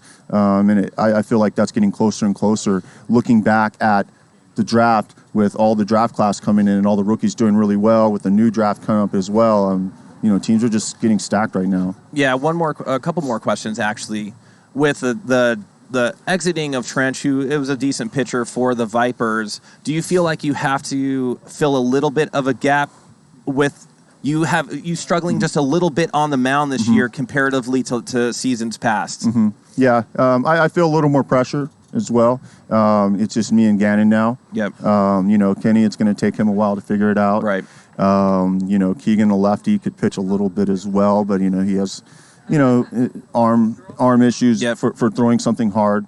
You got Hicks out there too. He could throw. He's a strike thrower, and he could do some damage. We also added Jameson. Oh, Jameson, yeah. Yeah, and having him there is just someone else we can kind of go to if we walk out. Then that's a little bit some backup there. Well, I love it, man. You guys took the series there, and I think you guys are in sole possession of first place after week number 4. We got to thank the Warbirds for that. Was it the Warbirds? No, the Vaders. The Night Owls. Oh yeah, oh my God, yeah, the Night Owls took those 2 from the ones. Nobody saw that coming. Yeah. Even you. I didn't even see that coming. Yeah, we were talking about that we thought that maybe the Night Owls would be in trouble. And that's how great PLW is on any night. Something crazy could happen. But, great week number 4. Like I said, you guys are atop of the standings, and I don't see you guys not being the 1-2 punch in the power rankings or in the standings. Go celebrate with your team, man. Yep. Good interview. That's Adam Tannick, the commissioner, player, owner, hot cocoa drinker of Premier League Wiffle. Remember, guys, Monday through Friday, 6 p.m. Well, that's what we do. Yeah, and Monday it's going to be the Warbirds and the Bombers right back here at 6 o'clock. Will we see the return of Uncle B in a Warbirds jersey? Oh, man. Did they send out the Uncle B bat signal? And I wonder where he is. Where could he be? He could be in the mountains. He could be doing a tour on a rowboat somewhere. I don't know. He could be singing at the Venetian in the little rivers they got in the hotel. An incredible moment that will be. I hope he does. He's one of the fan favorites. Haven't seen him, I believe, since the Challengers Trench tournament. will be right back here in the booth on Monday night for that series. I want to thank the entire stream team, the entire production team that makes PLW happen every single night. I want to thank all of our viewers on Twitch for watching. I'm Greg Kelly on behalf of Trench Pacone. Thanks for watching PLW. Good night.